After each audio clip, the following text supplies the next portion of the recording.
What is up, and welcome to the first annual Beyond the Arc with Brandon Silver's college football preview show Extravaganza. As always, I am your host, Brandon Silvers. I'm joined by Beyond the Arc with Brandon Silver's special correspondent, Mr. Brett Gosnell. Brett, how are you doing? How's it going? Good to be here. It is fantastic. So, Brett, from Landrum, South Carolina, currently living in Atlanta. I was born and raised in Charleston. We're currently sitting here in beautiful Hilton Head Island, South Carolina. And so, as I've been trying to do, make Beyond the Arc the official sports podcast of the Southeast. So, speaking of college football, we might as well start off with the best conference in the nation, the Southeastern Conference. So, Brett, Alabama, last year 13-2, 7-1 in conference, lost in the national championship game to the University of Georgia, preseason number 1 in the AP Top 25. What do you think this year? Say hello to your national champions. There's virtually no doubt about it this year. This is the Nick Saban revenge tour. Anytime there's a year where he doesn't win the national title, certainly a year where he loses in the title game, he's getting it the next year. So that's where we're at. In a strange twist, Saban, as y'all probably know, usually loses both of his coordinators. Usually each year he loses his offensive and defensive coordinator. That's why he's the greatest coach of all time. He keeps churning it out. Doesn't affect him. Matter. Keeps winning every year. However, this year he actually keeps both of his coordinators. Brought in a new offensive line coach. The one position you could say they struggled at last year was offensive line. He brings in former South Carolina offensive line coach Eric Wolford, and they've got some transfers in, so that position is almost certainly shored up. They bring the Heisman-winning quarterback back. They've got the best defensive players in the country back, Will Anderson. 17.5 sacks last year. Yeah, unreal. Incredible. Unreal. So they're loaded everywhere. The only place you worry about was maybe the skill positions a little bit outside of quarterback. They're bringing in Jahmyr Gibbs, Georgia Tech star. He's getting Heisman talk. I've heard he was the best player on the field in some of the practices he actually got to do with Bama last year. He couldn't play with them, obviously, but he got taking some practices with them before the national title game. They said he was the best player on the field. I'm glad they could finally get a running back over I know. Yeah, so I don't see any weaknesses. The situational look at it, we know he's not going to lose 2 years in a row. No. You don't get those Aflac commercials doing that. Yeah. So, yeah, Bama is your SEC champions and your national champions. All right, well, it's been a good show. We will catch y'all next week. No, you're right. I don't see how they could possibly lose just with everything they have. I guess, so my main question, and just so y'all know the level of preparation, we've got several football magazines. I've got typed up notes, and we have a mini notepad, so you know we've prepared. The mini notepad ties it all together. But I just don't, what do you think is the most important position that we could start at for Bama and they still win the national championship? That's great. Let's see. I might be able to run for 1,000 yards at Bama. That might be the move. Yeah, the running back. But yeah, because I can receive something that's being handed to me. Yes, I'm pretty good at that 90% of the time. Don't think I could get open on any routes. Certainly couldn't tackle anybody. No. I could punt a little bit, Okay. and I could punt poorly. Like they would overcome 25-yard punts. And we're probably about the skill level that most of their kickers normally are. No, that's true. Yeah, that's true. So it's just something to think about. I think running back or kicker for me. Yeah, running back's a good one. Just run behind this newly tooled offensive line. Not going to take any carries from Jahmyr Gibbs, but probably not. But you never know. Yeah. So also, I think something I want to see for Beyond the Arc with Brandon Silvers and as we do more content is to build out a crew of dedicated callers like Paul Feinbaum. So, there we go. Yeah, I love that idea. Someone wants to come yell at us about and we're completely unbiased, as you can see by how we're dressed. This is impartial football analysis. Yeah. No favorites here. So, Brett, I know that for educational reasons only, you are what some might call a gambling man. Rambling and gambling. Rambling and gambling.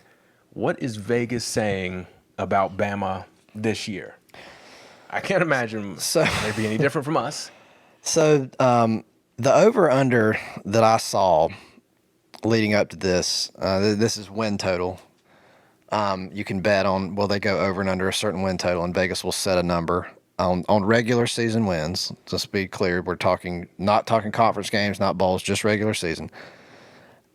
The over-under I saw is 10.5. So in order to lose that, Bama's got to lose 2 regular season games.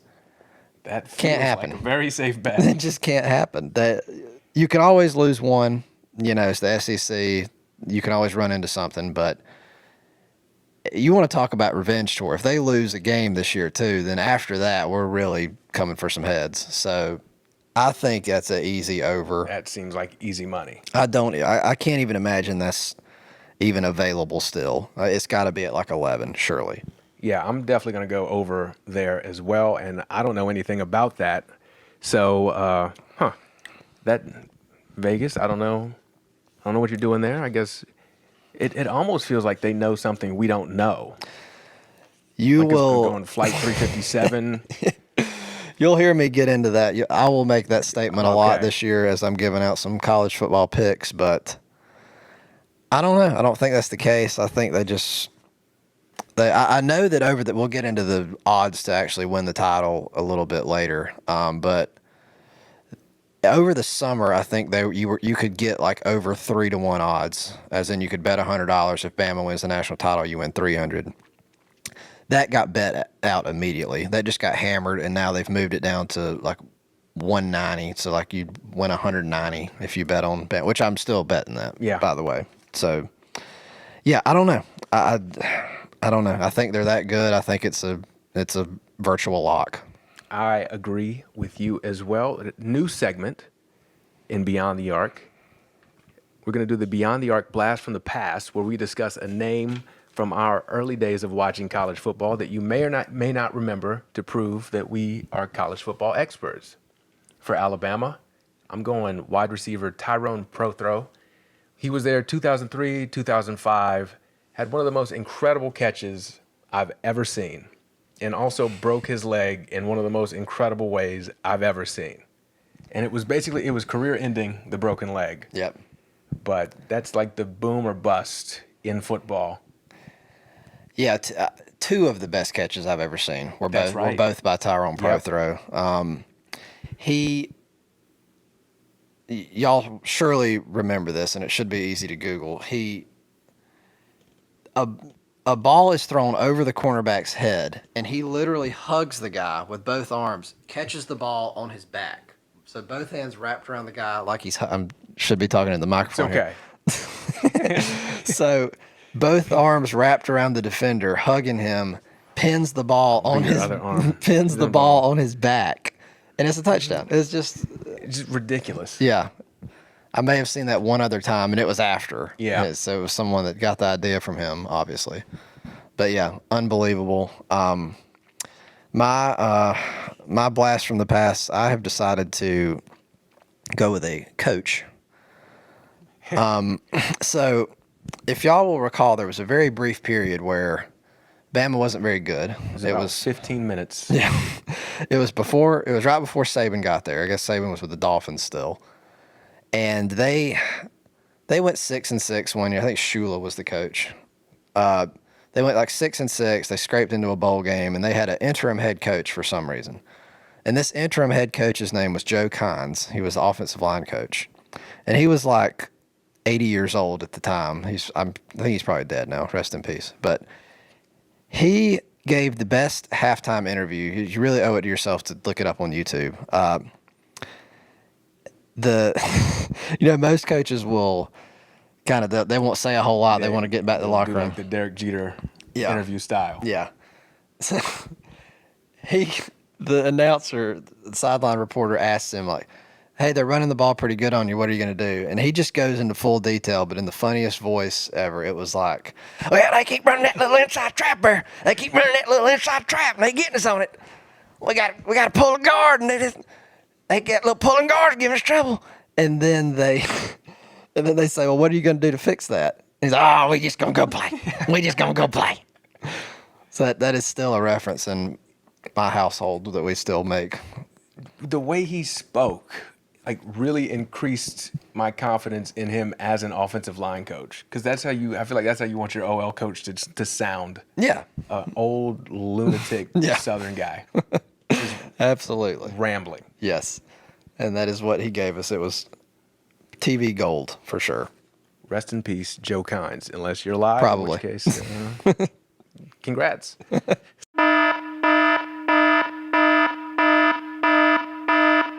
So, speaking of congratulations, next we've got last year's national champion, the Georgia Bulldogs, 14-1, 8-0 in the SEC. As I mentioned earlier, beat Bama last year, preseason number 3. What are you thinking about Georgia? So they lose 15 players to the NFL draft. That's a lot. Unbelievable. And that's not even their biggest problem, in my opinion, because they've recruited so absurdly well that they've got people to just walk right in and probably not play quite as well because this was a historically great defense, but they're not going to miss too many steps in terms of talent. However, they lose 5 coaches as well, including their defensive coordinator who's going to Oregon. So Dan Lanning. And do you want to take a guess at who their defensive coordinator is right now? No, it's going to be some. Is Gamecock great? Will Muschamp. Will. So I'm selling on the Georgia Bulldogs because I know that Will Muschamp can't actually coach defense. We have seen that over and over. It's because he can't score as a head coach. His teams don't score, and they make the games ugly. Yeah. And he gets credit as this defensive mastermind. Right. Yes, well said. He's only good at defending his own offense. Yeah. Right. So, and this takes us back to Saban because the comparisons are obvious, right? Like Kirby Smart with Georgia is trying to become Bama of the East, former Saban defense coordinator himself. And he's recruiting like it. He's got the recruiting part down. But unlike Saban, who can lose key coaches every year and replace them because really Saban's the brains of the operation, it doesn't really matter who's around him. I do not think that's the case with Kirby Smart.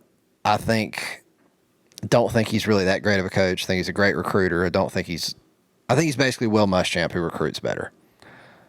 And anybody that would make Will Muschamp their D coordinator, you got to question their judgment. Yeah. Yeah. So Kirby not so smart. Yeah. So I do not trust them to pick up where they left off last year, given the loss of these coaches. However, I guess we'll go right into the over/under now. Their win total is set at 10.5.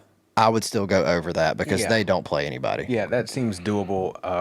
And they do bring back, like Stetson Bennett comes back. Not spectacular, but great season last year, 2,800 yards, 29 passing touchdowns. You can just put anybody at running back, and they will run for 1,200 yards probably. Yeah.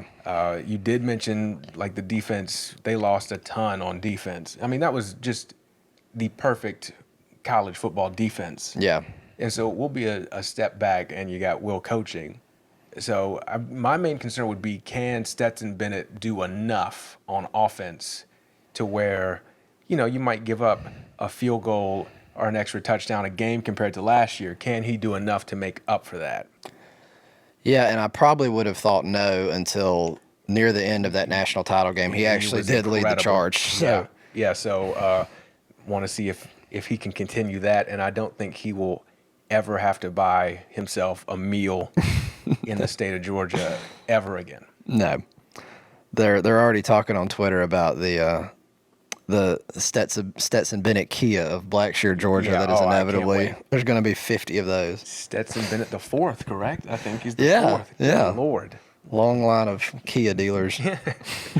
So the beyond the arc blast from the past for Georgia, for me, I'm going David Green, the quarterback from 01 to 04, over 11,000 passing yards, my big David Green memory is my grandfather was a Tennessee Vols fan. And so he called me the end of the game. They were playing Georgia.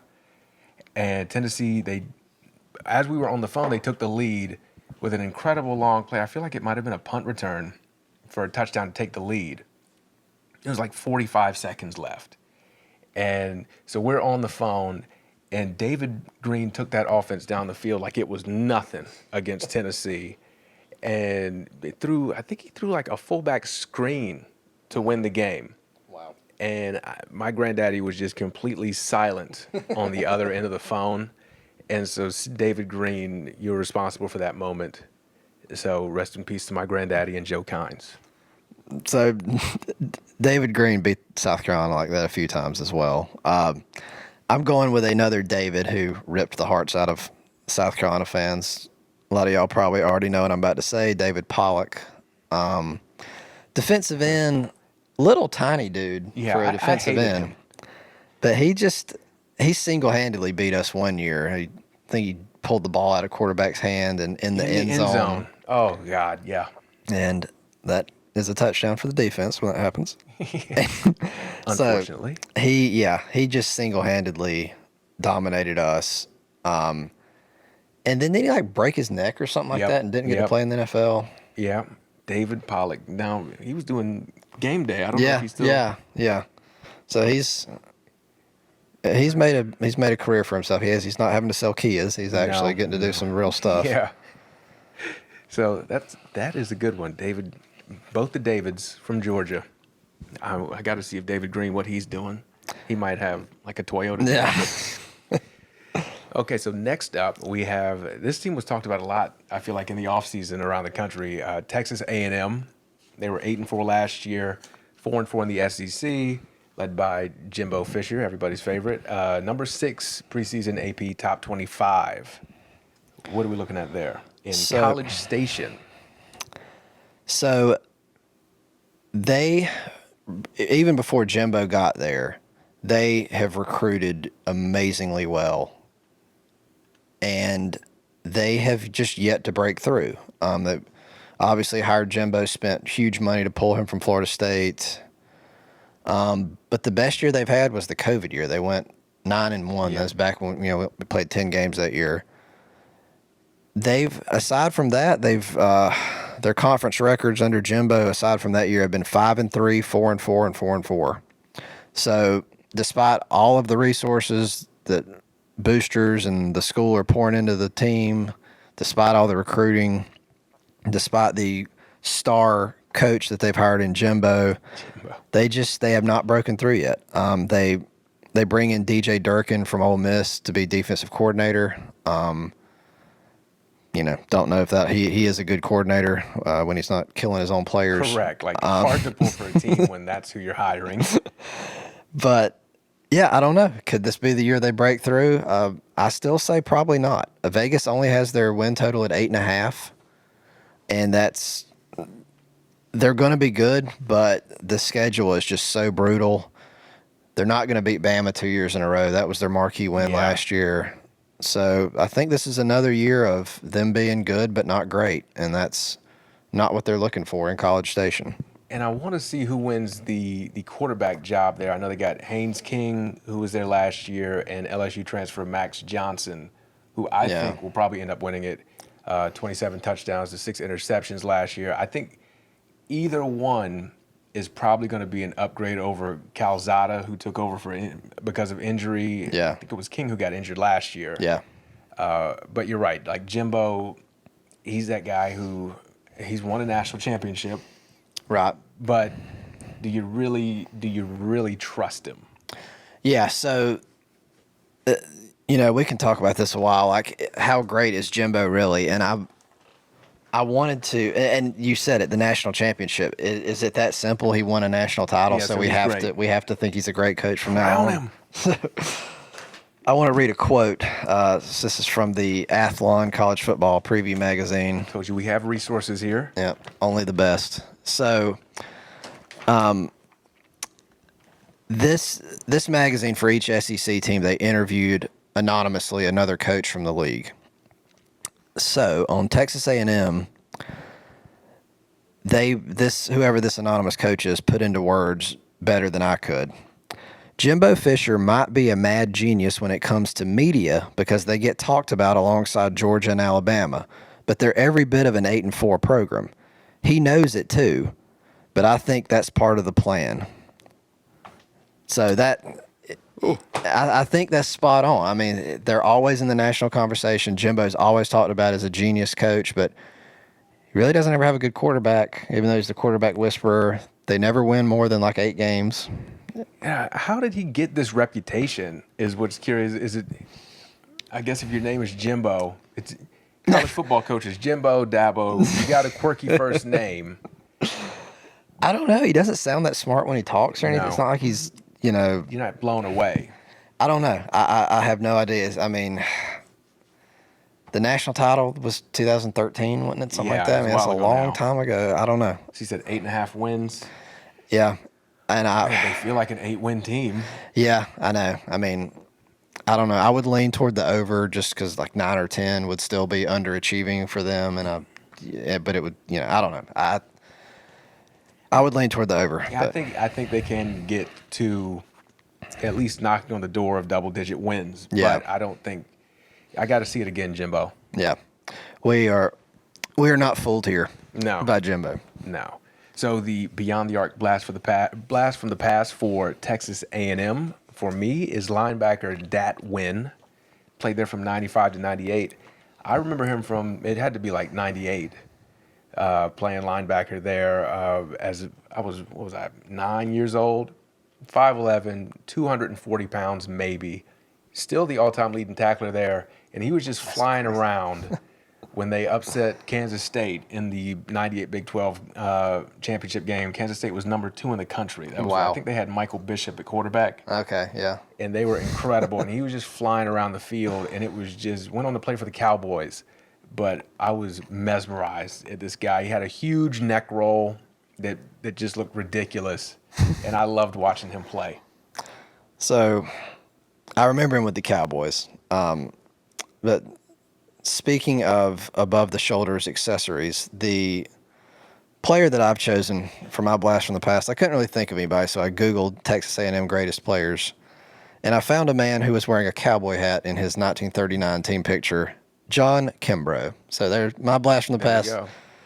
John Kimbrough, Depression era, John Kimbrough. Fun fact, that's how they played back then. Instead of helmets, it was cowboy hats. Yeah, So okay. it explains a lot. But Texas A&M. All right, moving on. I mentioned the phone call with Granddaddy, the Tennessee fan. So now let's go ahead and look at the University of Tennessee. 7-6 last year, 4-4 in the conference. Lost to Purdue in the Music City Bowl. What are you thinking on them? So this very interesting team, very interesting what they've done with the new coach and hire Heupel. They set the school record for points last year, which most people probably know. That offense was just up and down the field, wide open.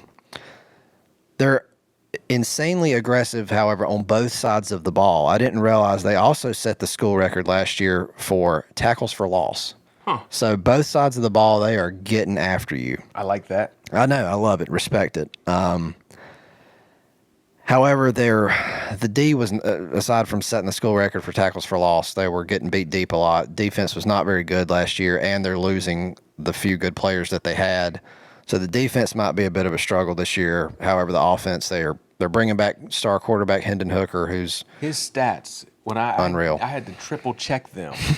31 touchdowns to 3 interceptions, Yeah. 3,000 yards passing, and another 600 yards rushing. yeah, he's on the verge of like Heisman level, Yeah. really.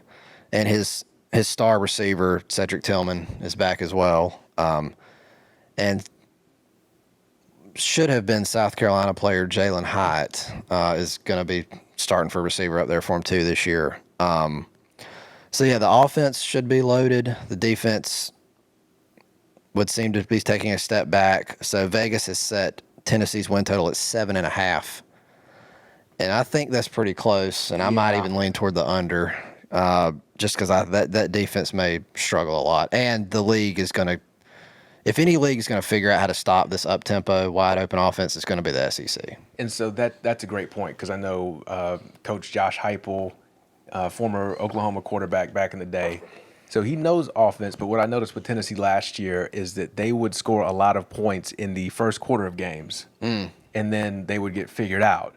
So now I know, since they've got like a full year of film on it, with it being Heupel's second year there, I'm wondering if the league will just figure them out entirely. And I just don't know if they're going to be able to score enough points to make up for that defense. Yeah, I don't think that's an offense you can just shut down. Yeah, like they're still going to score, but yeah, I don't think it's going to be as drastic this year. And like you said, the defense is going to give them trouble. And I was in Knoxville last year when I think they got up 35-0. Yep. Honestly, Yeah, certainly in the first. It might have been the first quarter. So yeah, I know very well they score a lot of points early. Yeah. Yep. So the Beyond the Arc blast from the past for the University of Tennessee, as I said, I watched a lot of them as a child, and so I'm going with wide receiver Peerless Price. They're from 95 to 98. His first name was Peerless, and that's very cool. If you name your kid that, the expectations pretty high. That's fantastic. 10 touchdowns as a senior. Had a 9-year NFL career, mostly with the Bills, and he had a 1,200-yard receiving career in the NFL. So yeah. I'm going with, there were several of them. A million. Don't even need to say the first name, Colquitt. Yep, every punter who ever come through the University of Tennessee. Yeah, it was everyone. This family just churned them out, whoever they were, from wherever they were from. I know they were from Tennessee somewhere. Yeah, Dustin Colquitt was one of them, and there were several other Colquitts. Like a Casey? Maybe. Yeah, maybe. I don't know. But I have never seen punters impact a game more than these kids. We talked about David Pollock single-handedly beating South Carolina back in the day. These punters would single-handedly beat South Carolina. I mean, they flipped the field every time. I mean, we're talking 80-yard punts and stuff routinely. I mean, it was crazy. That says a lot about the history of our program too. That punters can take us out. That's okay. We'll get to that later. Still have nightmares about the punters. Yes, we'll analyze our punt return teams later. Next up, though, we have Arkansas. Last year, 9-4, 4-4 in the SEC. They beat Penn State in the Outback Bowl. Third-year coach Sam Pittman. They are coming in at number 19 in the preseason top 25. What are you thinking about Arkansas? So they're a very, very interesting team. Sam Pittman's doing a great job there. He's starting to recruit pretty well, but they're not loaded up with talent yet, but they're still, last year and probably this year again, they were a very good team because the coaching is just so good. Sam Pittman is not, forgive me for saying, a Dabo-esque type, rah-rah guy, maybe not the best X's and O's guys, but he has surrounded himself with one of the best offensive coordinators in the country, Kendall Briles. Kendall Briles, incredible. And now they've got Barry Odom as defensive coordinator. So not a ton of talent, but they're going to play well every single game this year. They're going to be very tough. And the other unique thing about them, their schedule is really weird. They open with Cincinnati, which is a weird thing and then they go to BYU this year also. It's a weird SEC schedule. Man, yeah, that is weird. I don't Arkansas to Utah. Yeah. So, the league's hard enough. I don't know why you seek out these additional, because those aren't weak non-conference opponents. Right. And it's in that middle zone where it's not a huge win if they win them. Yeah, but if you lose, it's bad. Yeah, but it's tough. You're very possibly going to lose because it is a tough game. So, so the schedule in there is questionable. But the Vegas is setting their win total at 7.5. That feels right about right. Yeah, I mean, 8-4 kind of feels like who they are. So. Because I think 9-4 last year, I feel like they might have snuck up on people last year. Yeah. I know quarterback KJ Jefferson had a very good year. And so, like we were talking about with Tennessee, what are the adjustments going to be when you face Arkansas moving forward? So I think that they take a little bit of a step back in the win total, but like you said, Pittman's got him headed in the right direction. Absolutely. Yep. All right, let's see. So we've got the Beyond the Arc blast from the past for the Arkansas Razorbacks. I picked former Jacksonville Jaguars first-round pick Matt Jones. He played quarterback. He played wide receiver. He was on the Arkansas basketball team. He just did it all, and I don't know. I didn't know. And he was a white guy. Yeah. He did all these things. He Yeah. also did cocaine, but he had to Speaking of keep up why. with all of this stuff he was doing. So yeah, Matt Jones. Didn't last very long in the league, right? No, So I'm gonna pick a quarterback who was thought to be a superstar. Didn't even make it to the league, I don't think. Mitch Mustaine. oh, Yeah, 5-star, that's huge, like the biggest recruit ever for Arkansas at the time. From Arkansas, transferred the next year to Southern Cal. Cal, yeah. And now he's our age, and he's playing for the Georgia Arena Football, the Georgia Power, or whatever they are. There's Georgia, hope for us. I don't know what they are called. Georgia Power. It sounds like he's got a job like with an electrical company. That is my power company, Georgia Power. Power. So it could, Okay. maybe that's what it was. Yeah. Okay, well, at least he's still doing something productive. That's a name I haven't. That was a good one. You got me good with that one. Let's see who we got next. We have the Florida Gators. Bad year for them last year. Yeah. 6-7, 2-6 in the SEC. They did play in a bowl game where they lost to Central Florida, the Gasparilla Bowl.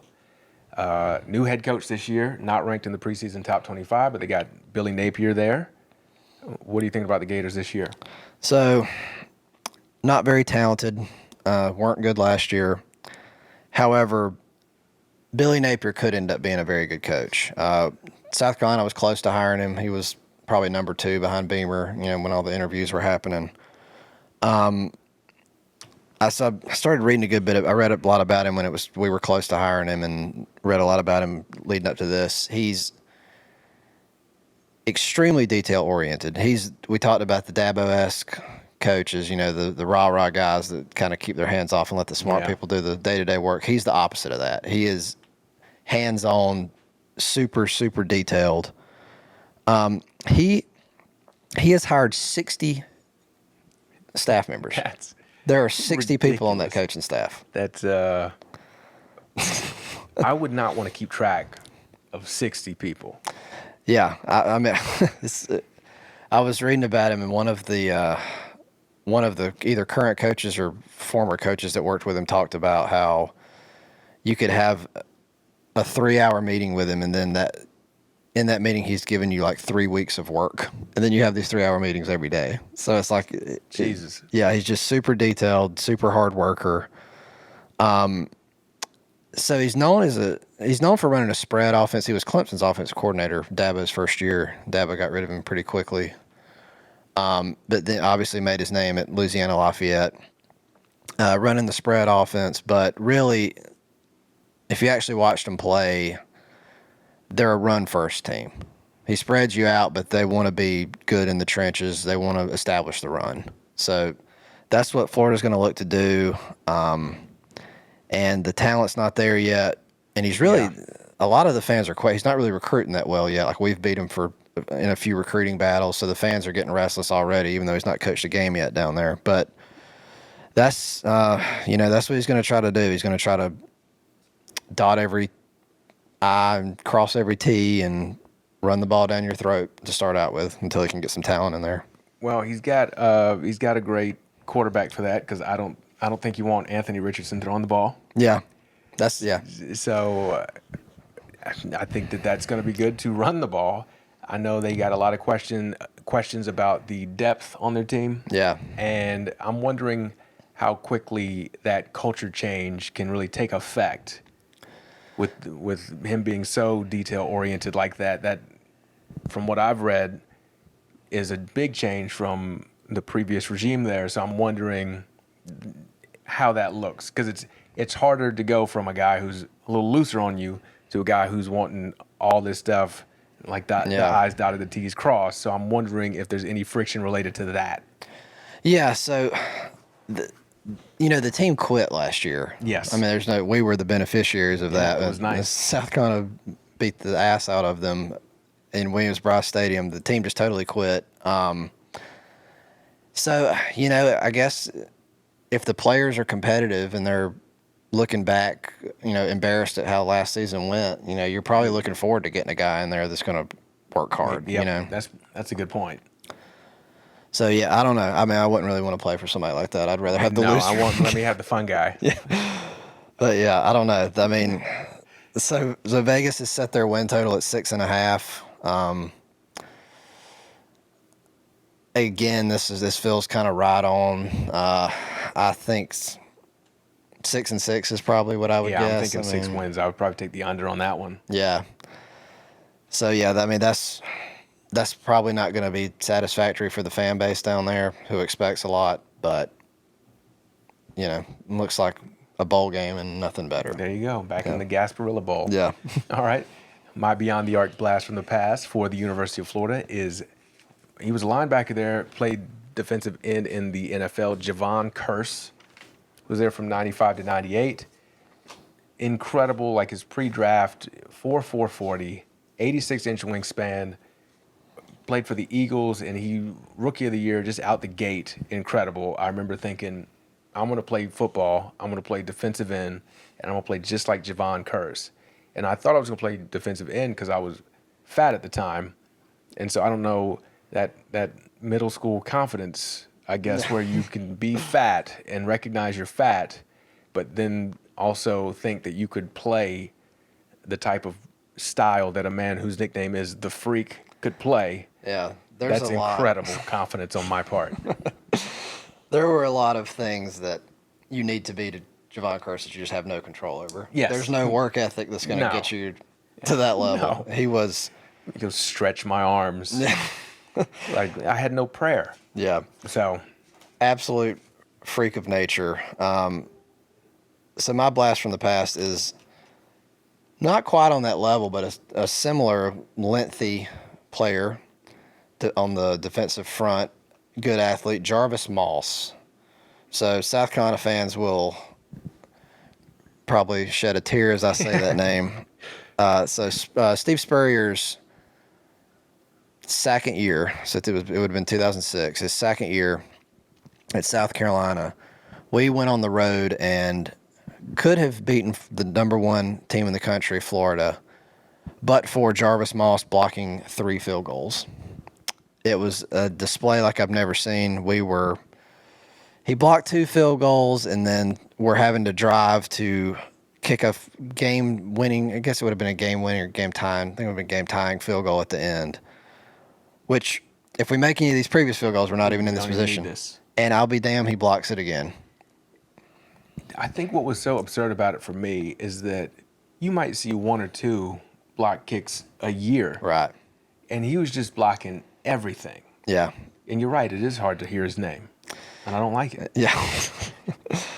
Yes, one of the few times I've actually cried after a sporting event was after Jarvis Moss blocked his 3rd field goal of the game. It's good. It's good to get your emotions out. Yeah. And that's what we welcome that here. Yeah. Speaking of emotions, I had a lot of emotions last year after watching us play this team. We've got Ole Miss up next. Okay. Wasn't a lot of fun emotions, I don't recall.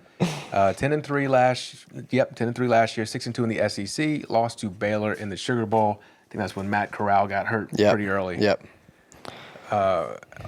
Everyone's favorite, Lane Kiffin coaching over there. Number 21, preseason top 25. What are we thinking on Ole Miss? The running Rebels. So very interesting here. They basically lose everybody. Yep. If you want to run a science experiment on can you completely build a team out of the transfer portal in one offseason, Ole Miss is Lane tried. Yeah, this is what we're going to see if it works or not. They're replacing just about everybody. Matt Corral, like you said, had gone, and not only that, he's lost all his coordinators also. So, offensive coordinator Jeff Lebby, who was obviously a huge part of what they did last year, he's went to Oklahoma with Brent Venables, and defensive coordinator is going to Texas A&M. We mentioned that earlier, DJ Durkin. So is Lane a good enough coach to rebuild a roster entirely and, lose all of his coordinators? We'll see. He might be. I wouldn't bet against him. He thinks he is. Yeah. I think the offensive side of the ball, they'll probably be fine. Yeah, but they're going to score. Yeah, the losing Durkin, I think, is going to hurt him because that defense was extremely good last year. Best defense you could ever imagine, a Lane Kiffin coach team. Yep, because let's see. So they got Jackson Dart coming in from Southern Cal at quarterback. Yep. Could win that starting job there. Zach Evans from TCU, running back. He's really good. Ulysses Bennett, that's an incredible name. Played at SMU, was really good there. I have a lot of concerns about the defense. Like you said, they are going to score a lot. I mostly want to know how quickly they can mesh, considering there are a bunch of transfers, and how that works for team chemistry. And I want the over/under on how many clipboards he might throw. In anger, not in celebration this time. So let's look at their schedule. They have set this schedule up so well for a team with all newcomers. They go Troy, Central Arkansas, Georgia Tech, Tulsa, then Kentucky at home, then at Vanderbilt, then Auburn. So it doesn't get tough until late October. Yeah. So they're going to have time to get it together. That's true. So that could help. What's Vegas saying the over/under there? They've got them at 8, and I might have been inclined to lean toward the under, but looking at that schedule, I mean, I might have counted off 8 wins just right there. And I think he can get them to that 8 to 10. I think that's going to be pretty standard there, just with how I think he does recruit well. And you want to go play for him because the offense is going to be fun. Yeah. Going to score. Yeah, I would love to play for him. Would have loved to have got him as our coach years ago. Great guy to play for. And, that fan base they'll be thrilled with 10 wins. For a while anyway. I mean, they're kind of about level with us in terms of historical expectations and all that. So, and national champions in baseball, Ole Miss. So, They are taking that South Carolina playbook and just... But the Lane Kiffin hire is something we would have never, ever done. No. I kind of feel like Spurrier was like a late stage Lane Kiffin. Yeah, but Lane, just baggage, just his whole life. Fired on the tarmac. Yeah. Just, that's a tough way to go. Yeah. I mean, Spurrier was for us a controversial hire, kind of, with the constant shit talking in the media he does and shit talking ourselves in the past. But that's not a bad comp. Lane Kiffin might be the modern day Spurrier. I think so. Yeah. So speaking of, I guess Steve would be the blast from the past comparison to Lane Kiffin. The blast from the past that I picked for Ole Miss is running back Deuce McAllister. So nice. From 97 to 2000, 34 touchdowns his final 3 years. Was ridiculous. Was great in the NFL for the Saints. Had a handful of 1,000-yard seasons there, but he just kept tearing his ACLs. And that's kind of how the blast from the past have gone, is that everyone just keeps tearing the ACLs. So it seems football might be dangerous. So another all-time great running back named Deuce. We have that in common with him. Well, wow. Huh. So I'm going with Jevin Sneed. I think he transferred in from Texas back in the day into Ole Miss, but they under Hugh Freeze, or no, that was Houston Nutt's team still, actually. Yeah. The reason that he's so fond in my memory, when we beat them it was 2009, I think. Yeah, it was 2009. They come to Williams-Brice on a Thursday night, and they were like number 4 in the country. And we beat them 16-10. That was the game that Sandstorm was born. They had never played Sandstorm at Williams-Brice before.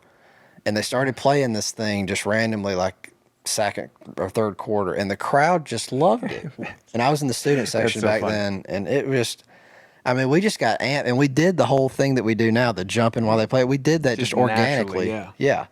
And so the props to whoever controls the sound or whatever, they picked up on this, and then that last drive of the game, so we're up 16-10. Ole Miss is driving to score the game-winning touchdown with like a minute left on the clock. Every down, they played it again. They played it every down. And it just worked every time. And it was like one of the loudest games I've ever been to, even though it was a Thursday night. And yeah, so Jevin Sneed, since he didn't finish that drive off, will always, I'll always remember him fondly. A white Jevin. Yeah. Jevan, I believe, not how you spell that. Good for him. Let's see. So speaking of teams, I think of this next team as kind of in that Ole Miss tier where, they are outperforming what their program typically does. We've got the University of Kentucky. They were 10-3 last year, 5-3 in the SEC, beat Iowa in the Citrus Bowl. Head coach Mark Stoops, notorious shit talker recently. And even with his own basketball coach, Coach Cal, over there as well, number 20 in the preseason top 25. So let's come back to the shit talking thing. So first, let's talk good about Mark Stoops. Solid defensive coach. They're not aggressive on defense, but they just play very solid, very well drilled. They make all their tackles. They keep the ball in front of them. And he's just kind of built on that and recruited solidly well. And just they're consistently, 8-10 wins now. Yep. However, they're going to take a step back this year. They lose a lot, and they don't recruit well enough. Like we talked about Bama and Georgia, they just reload. They're not on that level yet, or probably never will be. So they lose their entire O-line. Basically, they lose a lot on defense. And their quarterback, they're so excited about bringing Will Levis back. And I don't get it. Is he good? I don't know. I mean, he's one of those that he's quirky.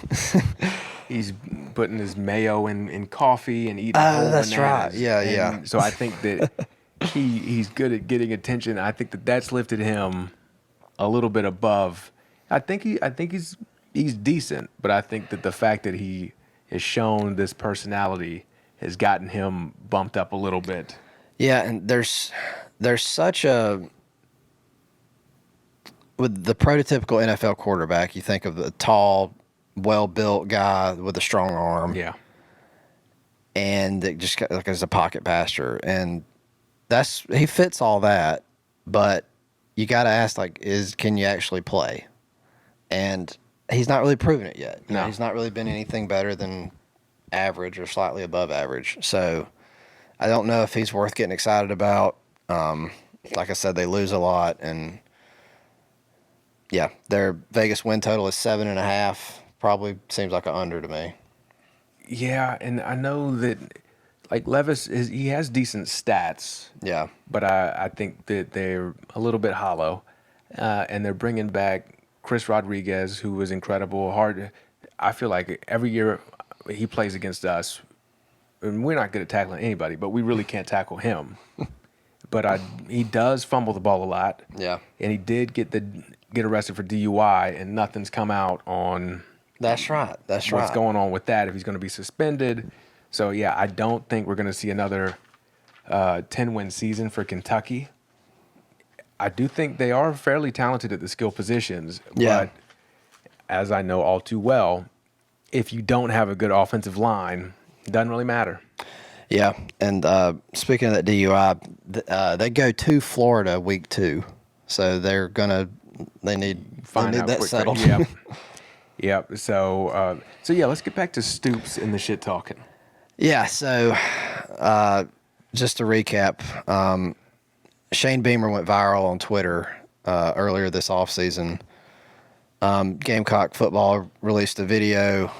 Shane Beamer put on some big what's the term for those sunglasses? There's a term for them. Like the jumbo. Yeah, there's some term I can't think of, but anyway, he put on some big, huge sunglasses and hopped on a mic, like a studio type setting, and mouthed get my swag on, right? Yeah. So, just a fun video. It was a TikTok trend at the time. Right. Yeah, and we were about to go to the SEC Media Days, so it was him dressed in his suit and the couple other players that went with him in suits, right? And it was like, we're just getting our swag on, dressed nicely to go to the SEC Media Days. And that's all it was. It was like a 30-second video. And it went viral because it was well done. It was funny, pretty cool. Soldier Boy himself commented on it and liked it. The one and only. So anyway, that's all it was. And then more recently, there was a big sit-down interview with Mark Stoops and the two, Marty and whatever the guy's other name. Marty and McGee. Marty and McGee, yeah, those guys. So let's don't go on another tangent. 'cause We've done too many tangents. So, it's a lengthy interview with them, and they ask, how have you done this at Kentucky, Mark? How have you built this team up? And he talked about how hard it is to change the culture. And he says, you can come in somewhere and you can change the climate quickly, but changing the culture takes a long time. And that's what we've built here at Kentucky. And then he went on and said, changing the climate is easy. All you got to do is put on some silly some stupid sunglasses. And it seemed pretty clear he was talking about Beamer. Why would that bother him? I don't know. I don't know why he would take a shot. They've kind of owned us in recent years. Why would you give us any bulletin board material? Because you're punching down at that point. Yeah. And so it doesn't make any sense to do that. And then I know he got mad at Coach Cal because Coach Cal called Kentucky a basketball school. Well, I mean, good God, they are. If Kentucky's not a basketball school, then who is a basketball school? That's so ridiculous. That's absurd. And so I think there'll be less shit talking after this year. Yeah. He walked it back, by the way. He come out and said that he didn't intend that about Beamer. He said he was talking about himself and something he did in year one. Don't see him ever buy that shit. Don't see him ever doing any shit like he described. Back before TikTok was invented, I was a Vine that I did way back. That might have been when the Soldier Boy song actually came out. Yeah, he did it initially. Yeah. We was mad at Beamer because he was the guy who started this. Yeah. So good old Mark Stoops. Yeah. The blast from the past, we were talking about prototype quarterbacks. I picked former Kentucky quarterback Andre Woodson, who seemed like he had all the measurables and talent to me. In my untrained eye, I didn't have the mini notepad at the time. But he was incredible. He was there 04 to 07. 6'4", 230, 71 passing touchdowns his last 2 years. I just could not understand. Yeah. I think he was like third string in practice squad with the Giants, and that was about it. Yeah. He was a superstar. And that was a period that Kentucky has always, before the recent consistency, they always went on they'd have 1 year every now and then they were really good. And that was with Andre Woodson. So I remember a game, another Thursday night game at Williams-Brice. It was a top 10 matchup because us and Kentucky both were 10-8 or something like that. Yeah. That was when Eric Norwood took the game over entirely, run a fumble back, and we won big. But I picked another player from that same team. So on the defensive side of the ball, they had Wesley Woodyard, middle linebacker. Oh. Another very, very good player. Yep. Yeah. I'm not sure what he even went on to do in the league, but he was great for them, though. Yeah, he was. Man, that is a throwback. I forgot about him. And what I've noticed that I think all of my players are going to be offensive guys. So yeah, good to get it. If you, except for Dat Win, the wonderful Dat Win, because I love points. Yeah. And we haven't seen a lot of them in Columbia recently, so I got to get them somewhere else. Yeah. All right, next up, a team I hope doesn't score a lot of points, the LSU Tigers. 6-7 last year, 3-5 in the SEC, just a complete shit show. Lost to Kansas State in the Texas Bowl. LSU and Kansas State in the Texas Bowl. Not ranked. They got Brian Kelly, noted asshole Brian Kelly, is their new head coach. He has a new Southern accent, I noticed as well. Yeah. Trying to fit in down there. So what are you thinking about LSU this year? They're going to bounce back? They are a huge unknown. They are bringing in a ton of transfers. They play an extremely tough schedule, but Brian Kelly is a good coach, despite all of the accurate things you said about him. And he does know football. Yeah, So, unfortunately. but is he going to have anything to work with? I don't know. It's still LSU. They've still got talent there. They're just never not going to have talent. And I'm sure the transfers they've brought in are going to be good, but it's just a huge unknown. The quarterback battle, it was a 3-man quarterback battle. Then Miles Brennan retired from football. Yeah, So the now whole fishing injury, basically, Yeah, in his the- career. He yeah. broke his arm fishing and just never came back. Okay. And then so the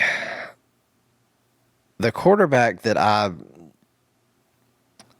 think that has a chance to actually be good, the transfer from Arizona State, Jaden Daniels. Jaden Daniels, thank you. I had money on Arizona State versus Wisconsin in this last bowl season, and he could not hit the broadside of a barn, but he was electric when he ran the ball. running. I mean, granted, it was Wisconsin. He had, Wisconsin linebackers chasing him around. So, yeah. Yeah, I think he had 19 rushing touchdowns Yeah. at Arizona State. But, yeah, I would not passing the ball.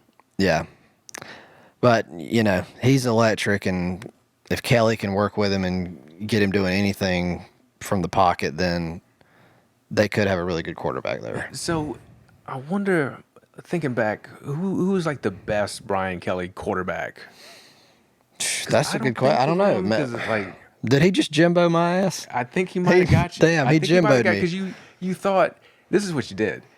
You know he's an asshole. Yeah. And you're like, but he does have good teams, and they got to be hiring him for some reason. So there's no way this man is motivational at all. He's not Dabo rah-rah. He's over there just tearing into you. So he must, by default, be a genius at football. Yeah. But he's probably not. He's just all around terrible, if I had to guess. He's got us fooled like Jimbo. He maybe whatever room he's in, he can just perfectly match the accent of that room. That's what it is. You just have to believe Code him. switching. That's great. That's his great power. And they're like, well, he was cursing me out bad, but like his voice just related to him really, so really much. built rapport with me. And I'd be remiss. We mentioned DJ Durkin killing his own players earlier. Kelly will kill his young assistants. Yeah. But you got to it's the SEC. We got to win. Yeah, it doesn't matter. So hopefully a little bit easier time with the academic restrictions. I think that's what he couldn't win at Notre Dame because the players had to be too smart. Yeah. So whatever. What's Vegas saying about them? 6.5 win total. Well, I'm betting the under simply because I don't want them to win. Yeah. I don't like them. I have no idea. Not touching this one. Yeah, it's so tough, like you said, because a lot of people left because it is Brian Kelly, and a lot of people came in because it is Brian Kelly and LSU. Yep. So it's going to be tough to see, but I don't know which way to go with it either. They could be fantastic out the gate, just They as could well as be, they could shit the bed. Yeah. So I don't really know. I do know my Beyond the Arc blast from the past. I picked all of the Booty brothers. Oh, I like it. So they had two of them there, Josh and Abram. Abram was pretty solid his first 2 years. Had a back injury though, so hard to play with these injuries, as I've mentioned in football. It must be a physical sport, I guess. And then Abram was a wide receiver. His brother Josh was a quarterback, also a baseball player. First round pick in the MLB draft. Probably should have played baseball. 24 touchdowns, 34 interceptions. Yeah. Abram has a son who he named General Booty. Yeah. Future Oklahoma quarterback. And an article about Abram from the LSU, some French word that starts with an R. The headline was Booty Finds His Calling when I was Googling about Abram, and I think that's a very clever headline. I like it. Yeah, I love that. So the Booty brothers. Yeah. Josh and Abram Booty.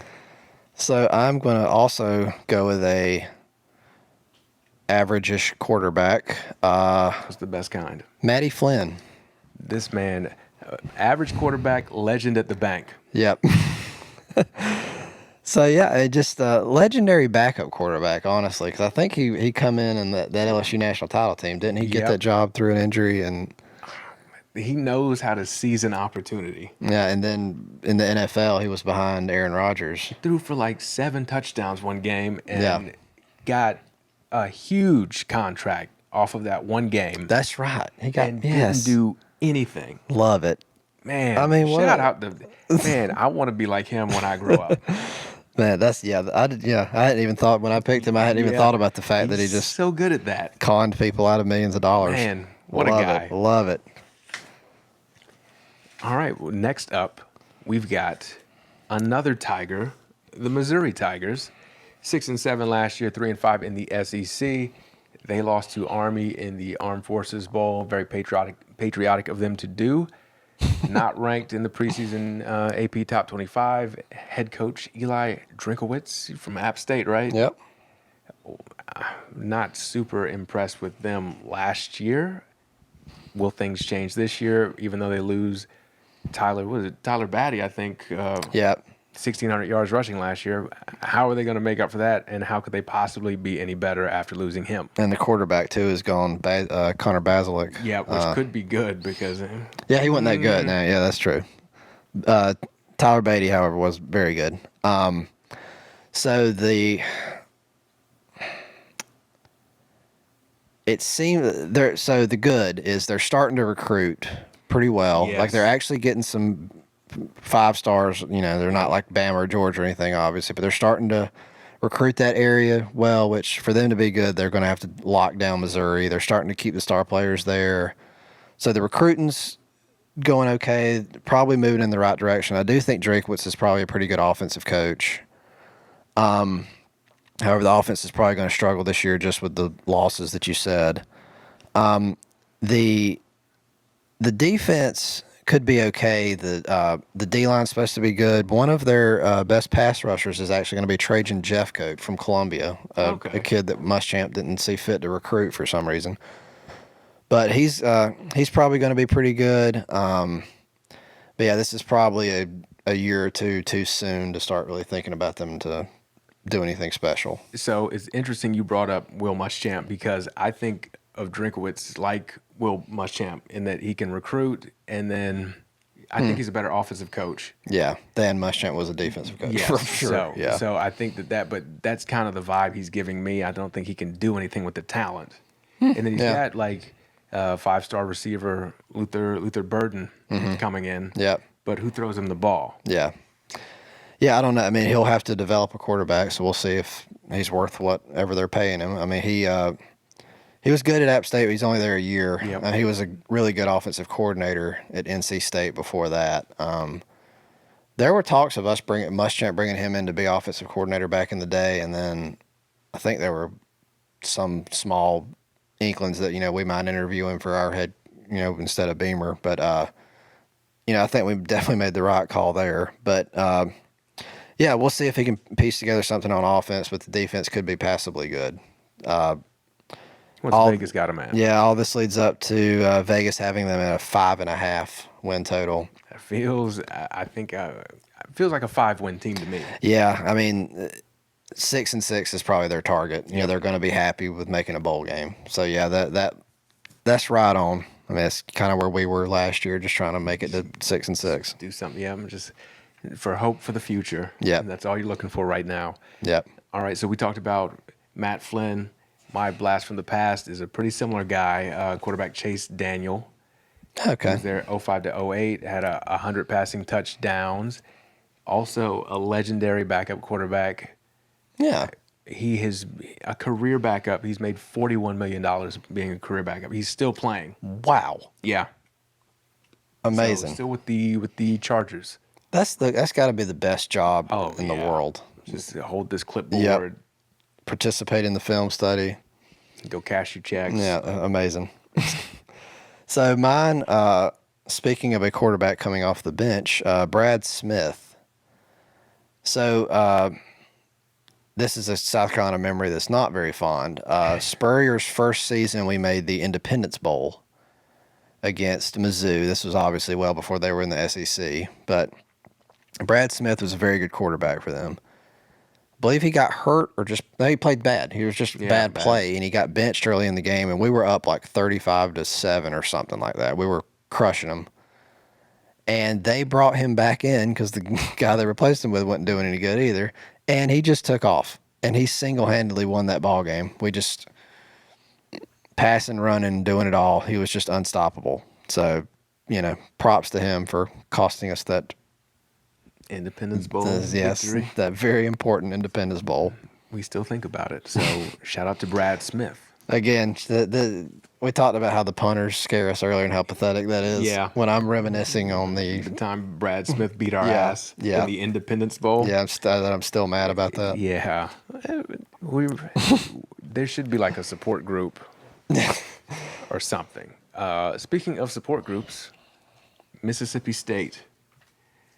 They were 7-6 last year, 4-4 in the SEC, lost to Texas Tech in the Liberty Bowl. And they are led by an insane man in head coach Mike Leach.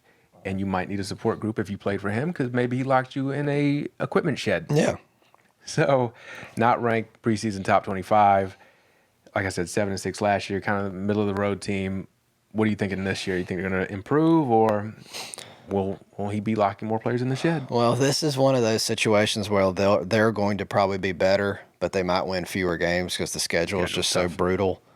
They are the most experienced team in the conference. They're returning more players than anybody else. It's Leach's third year. The quarterback's going to be in his third year. That's typically when his players kind of get the system and they start really shining. Offense. Yeah.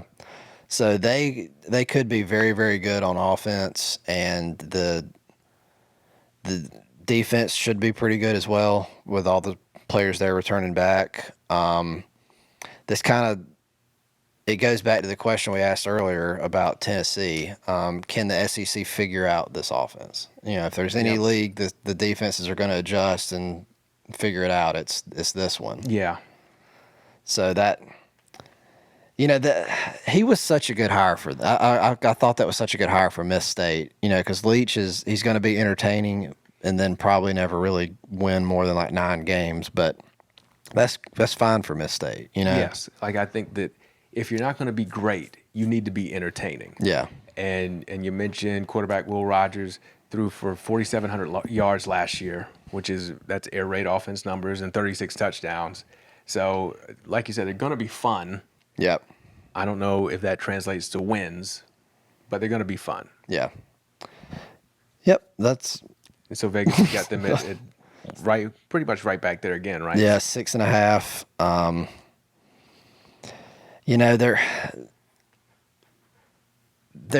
going to be betting on them a good bit this year because I think they're going to be pretty good. But that win total, I don't know. I don't know if they can get to 7 wins. Tough. And I wonder too. So about Mike Leach, what do you think he would be doing if he wasn't a football coach? Good God. It's probably better for society that he is, right? Let's see. Just a quirky dude. Something not important, but he would be ranting to all his coworkers all the time about shit. Yeah, that's true. So he's just way out there. Seems like borderline conspiracy theorist type yeah, dude. Absolutely. And borderline might even be like saying it lightly. But I just can't imagine him doing anything. But you're right, it would be like maybe doing like a stock associate at Home Depot, but just talking your ear off about the aliens and COVID and 5G. Yeah, yeah. So I've just got their schedule here. They go to LSU. They've got A&M, which all these are in the West, so of course they got them. But they go to Kentucky. They got to go to Bama. They got Georgia at home. So their draw out of the East is tough. Georgia at Kentucky, and you only play 2 now, yeah, or is that right? No, I think so. Yeah, so that's going right. to be that's going to be tough. Yeah, when you're already in the West, like you said, that's hell. Yeah, they go to Ole Miss. Yeah. Good luck, that's Mike. Tough. And we'll see you at coming to a Home Depot near you. My beyond the arc blast from the past for Mississippi State is running back Jarius Norwood.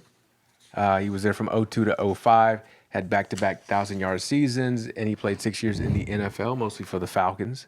But not a lot of exciting Mississippi State players to choose from, so Jarius Norwood. So I was going to do Fletcher Cox because despite being a fairly average program, they seem to always have good D linemen. Yeah. And that's probably going to be the case again this year.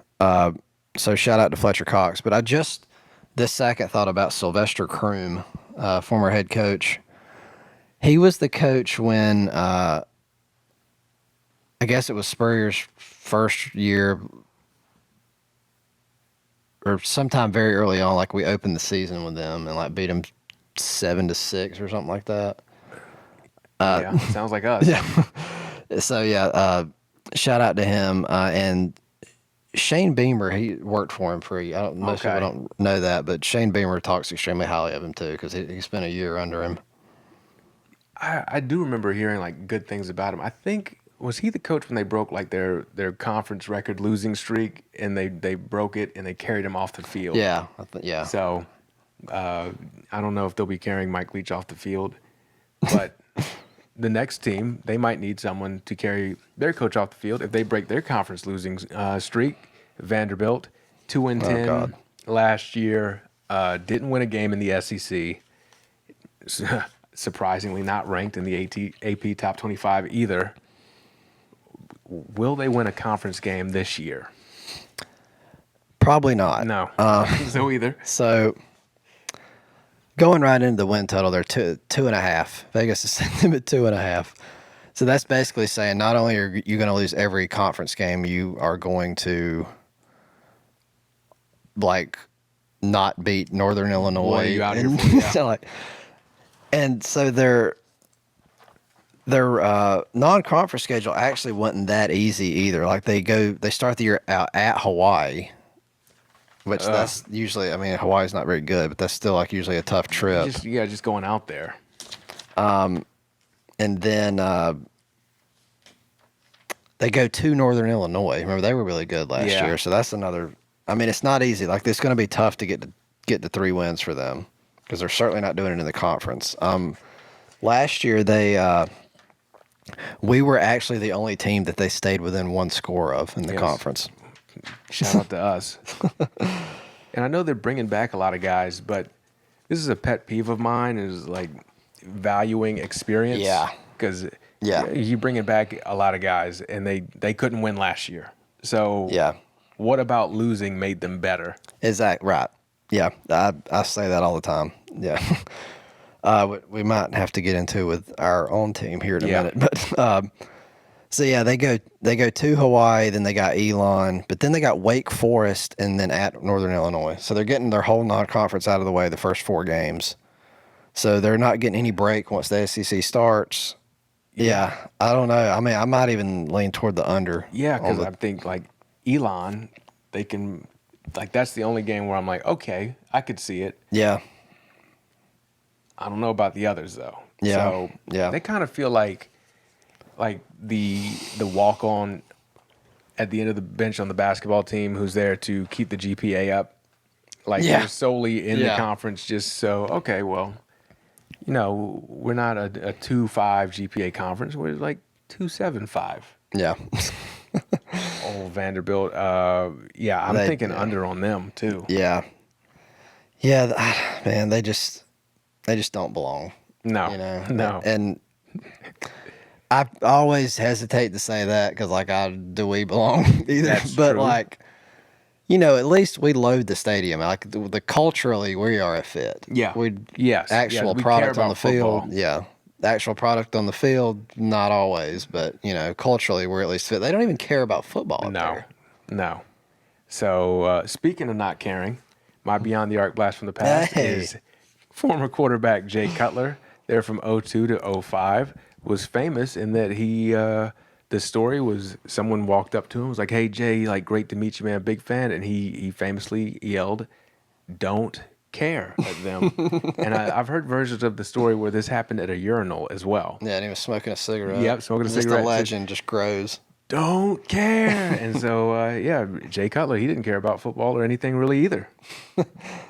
So mine is it's another not fond memory. So there was a kid named DJ Moore, and he went to Broome High School, which is near where I grew up, near Spartanburg. And I don't think we recruited him at all. And he went to Vanderbilt. And then there was a season where South Carolina got ranked number 7. It was like Spurrier's 3rd or 4th. It was early. Yeah. It was before, we deserved to be ranked 7. Before like the Jadavion, Connor Yeah. Shaw. So we went undefeated first half of the schedule, and there was a win against Georgia in there, so it was some good win or two. So we got all the way up to like number 7 or 6. I think it was 6 actually. And then from that moment on, we didn't win another game. And the first team that beat us was Vanderbilt, and we were at home. And this homecoming here for DJ Moore, he had at least 2, I think 3 interceptions. So it shook us up so bad that we couldn't do anything the rest of the year. Yeah. So Fantastic. So thanks, DJ. Broome High School's finest, DJ Moore. All right, moving on. We've got the Auburn Tigers. Last year they were 6-7, 3-5 in the SEC. Lost to Houston in the Birmingham Bowl. They are not ranked in the preseason AP Top 25. What are they going to do? Are they going to improve on that 6-7 record last year or not? I think they're getting antsy out there in Auburn. Yeah, this has been a hell of a drama-filled offseason for them. They, for some reason, started deciding they wanted to fire the coach, even though he went 6-6 in his first season, and they should have beat Alabama. In the Iron Bowl. Oh my gosh, they really should have. Yeah, Tank Bigsby just didn't run out of bounds. I don't understand. So, but anyway, that was somehow the last straw. So they started digging up all this shit to try to find anything they could to fire this guy with calls, Brian Harsin, the head coach, and they found he had a relationship with a cheerleader at some point back at Boise. Yeah, and so. And yeah, so I don't know why. Were they so mad that they didn't beat Alabama? Like, I don't get that. But anyway, with all of this drama, there's been a ton of players transfer out. Yeah. He's lost both his offensive and defensive coordinator. Which, oddly enough, you would think that in a situation like this where he's on the hot seat and all the drama, the administration would kind of keep a even shorter leash on the coach in terms of the hires they made. They actually let him just go and get the guys he wanted. So the first year, they kind of hamstrung him with Mike Bobo at offensive coordinator. Very familiar with him. And Derek Mason at D coordinator. So 2 big names in the SEC, but not necessarily who Harsin would have chosen, being from Boise or whatever. So this year they've let him just bring in his own guys. These are his former coordinators he had at Boise, I think. And so they're going to let him go down swinging with his guys. But he is on the hot seat. And I do think that he will go down. Yeah. I don't think he makes it. He might make it to the end of the year, maybe. But I wouldn't bet on that either. But I think that this is his last year. Yeah, it's just such a weird thing. Like they, I don't know. I don't know if the expectations out there have just run amok, but they are going to be good on the line of scrimmage, and they do bring back Tank Bigsby. So that should be enough to win you a lot of games. Finally, Bo Nix is gone. Yeah. After 17 years at Auburn, it felt like he felt like Perry Ellis for Kansas back in the day. That's what Bo Nix felt like for me. Yeah. But he wasn't there that long. But I think they just kept doing showcase stories on him on game day. Yeah. And I was like, okay. And he was never any good. No. He was never any good. And so thankfully he's gone. But TJ Finley probably going to be the starting quarterback. He's huge. He's like 6'7", 250. Don't know if he's any good. I didn't see anything last year that would lead me to believe he's any good. So I don't see how Harsin pulls it off. What's Vegas saying about them? 6.5. I'm thinking under there. Yeah, that seems a tad high. Like I say, good on the line of scrimmage, and you got maybe the best running back in the conference. So that is enough to get you some wins for sure. Yep. The most interesting thing about their schedule, they play Penn State at home pretty early in the year. That is a game that I'm always going to pick the SEC team at home against whoever. So, like, that's a game that they could easily win. And that's a game that if you win it, that's a big win. Yeah. So, like, he could start to save his job pretty early in the year. Yeah. Or he could go down in flames pretty early in the year, too.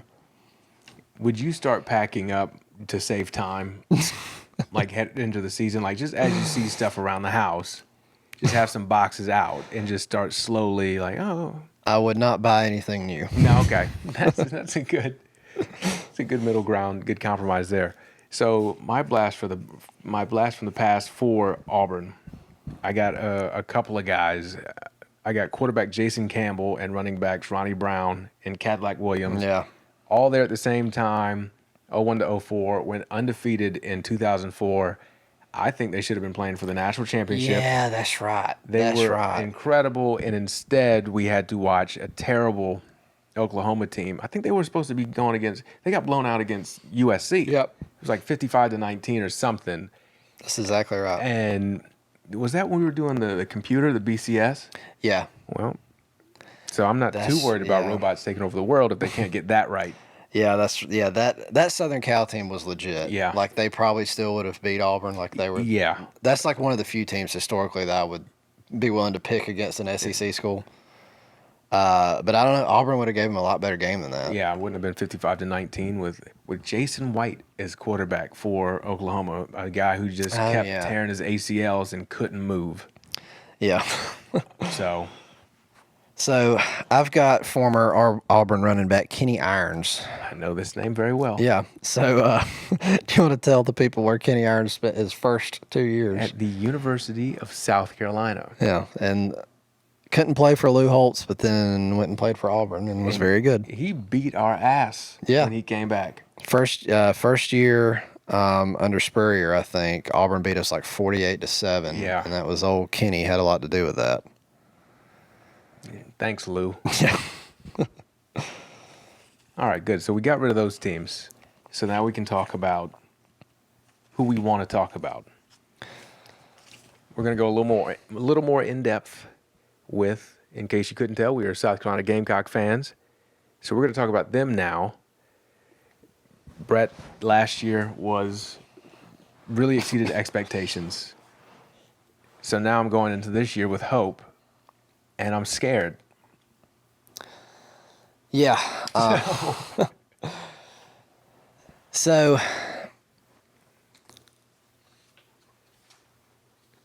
obviously, not going to bury the lead here. Spencer Rattler is the story. Yeah. So we'll go through the position groups, and we'll start with quarterback. The quarterback room is just outstanding. I mean, we've added the most talented quarterback in school history.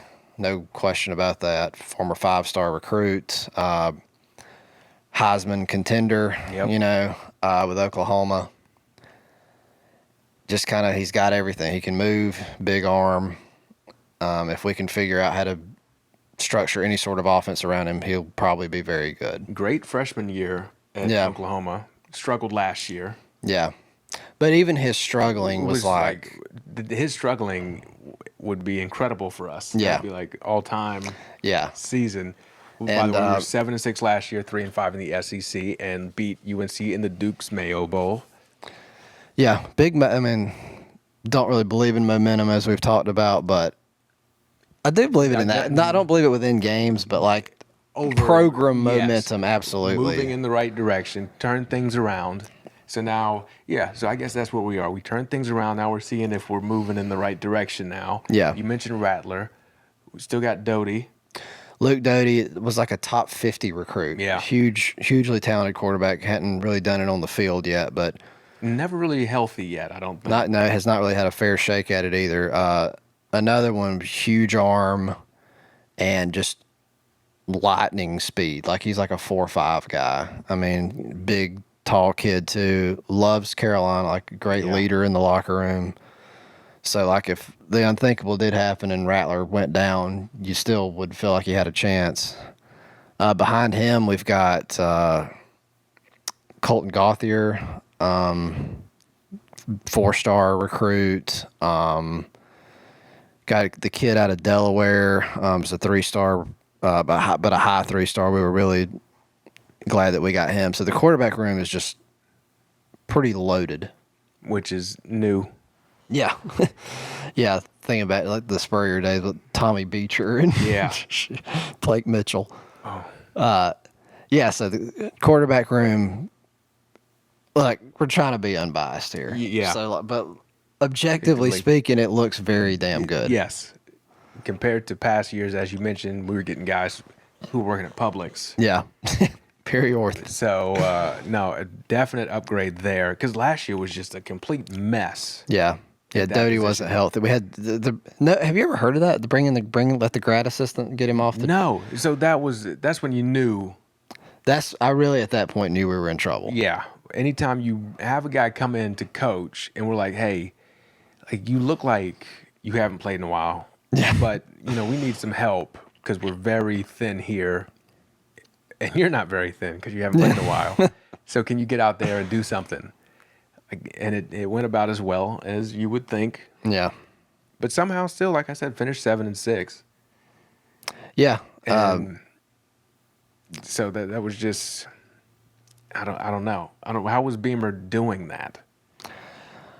Well, I mean, obviously the year got better as it went along. I mean, there were some times early it looked like it was going to be bad. The Tennessee blowout was rough. Only beating Vandy. Barely beating them, good Lord. Yeah, so that was like a energizing victory if you could block out the circumstances. Right. Yeah. So you mentioned quarterback. If Rattler plays to potential, obviously you said Heisman candidate. Yeah. Running back also stacked. Yeah. So there's question marks there a little bit in terms of they've not actually done it on the field a whole lot yet, but potential. But the potential is just through the roof. That's a funny thing, potential, but yeah, you're right. So obviously Marshawn Lloyd, 5-star recruit. Another year removed from that ACL injury. Yep. So that was such a huge recruiting win for us. So when we're in this year, we'll finally get to see what he can do. Everything I've heard sounds great. So Christian Bill Smith, transfer running back. He did it in the ACC. We'll see what he can do here. Was good enough to make Kenneth Walker transfer to Michigan State. That's right. So that gives me some hope there. Yeah.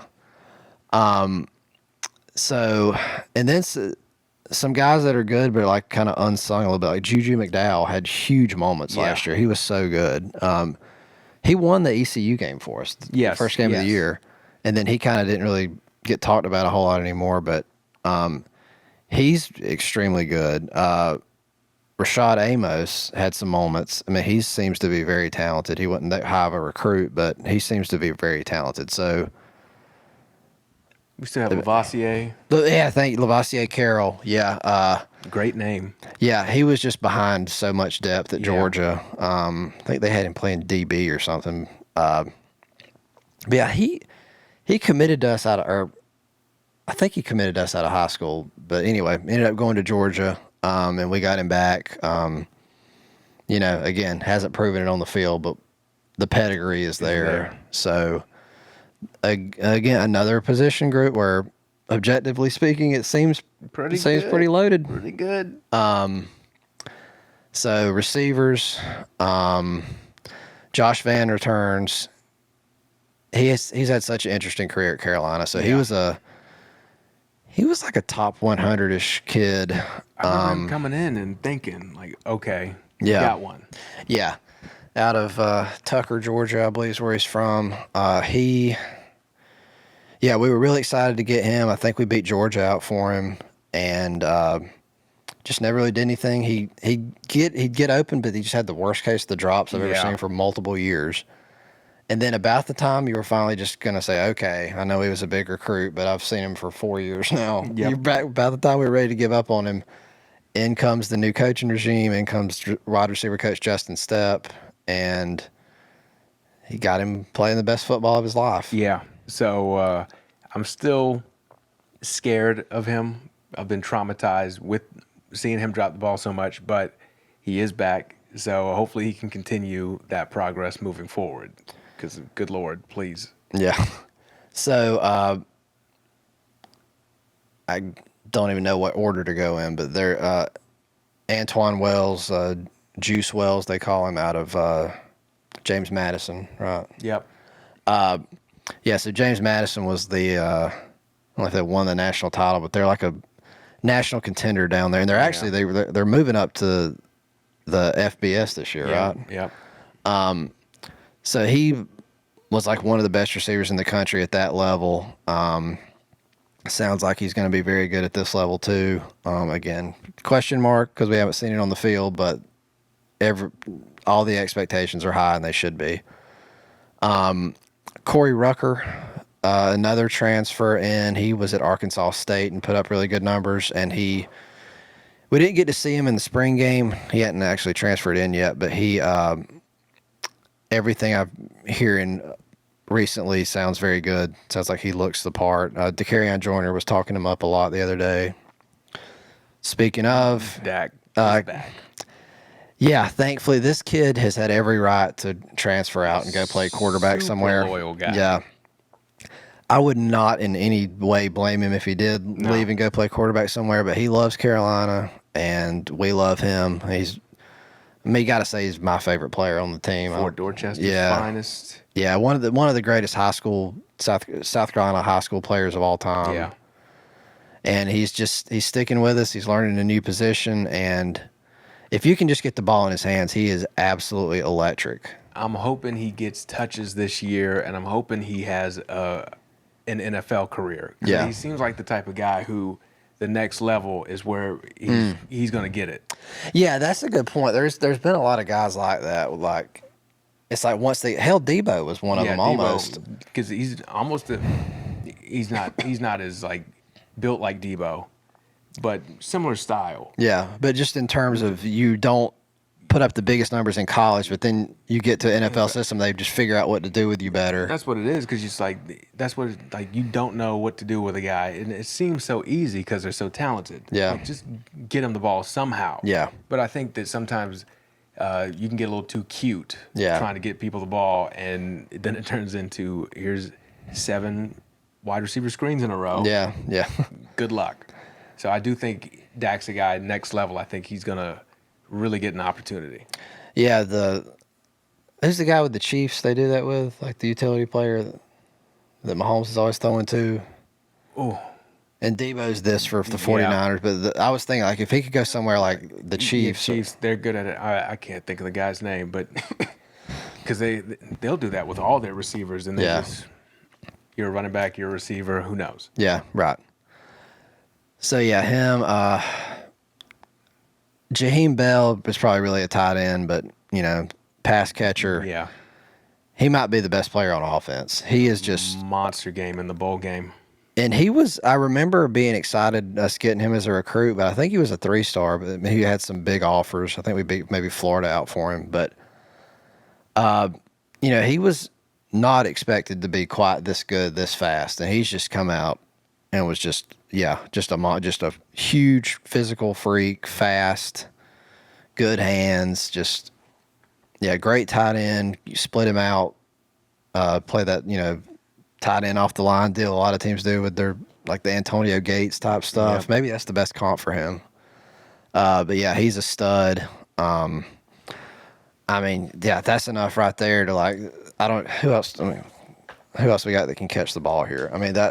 But like just that right there, like, that's just a lot loaded. Better than we've had.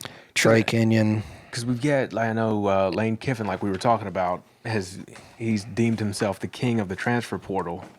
But Beamer, not half bad. Yeah, I know. And one more receiver I want to mention, Xavier Legette. He's going to be, I think, a senior this year.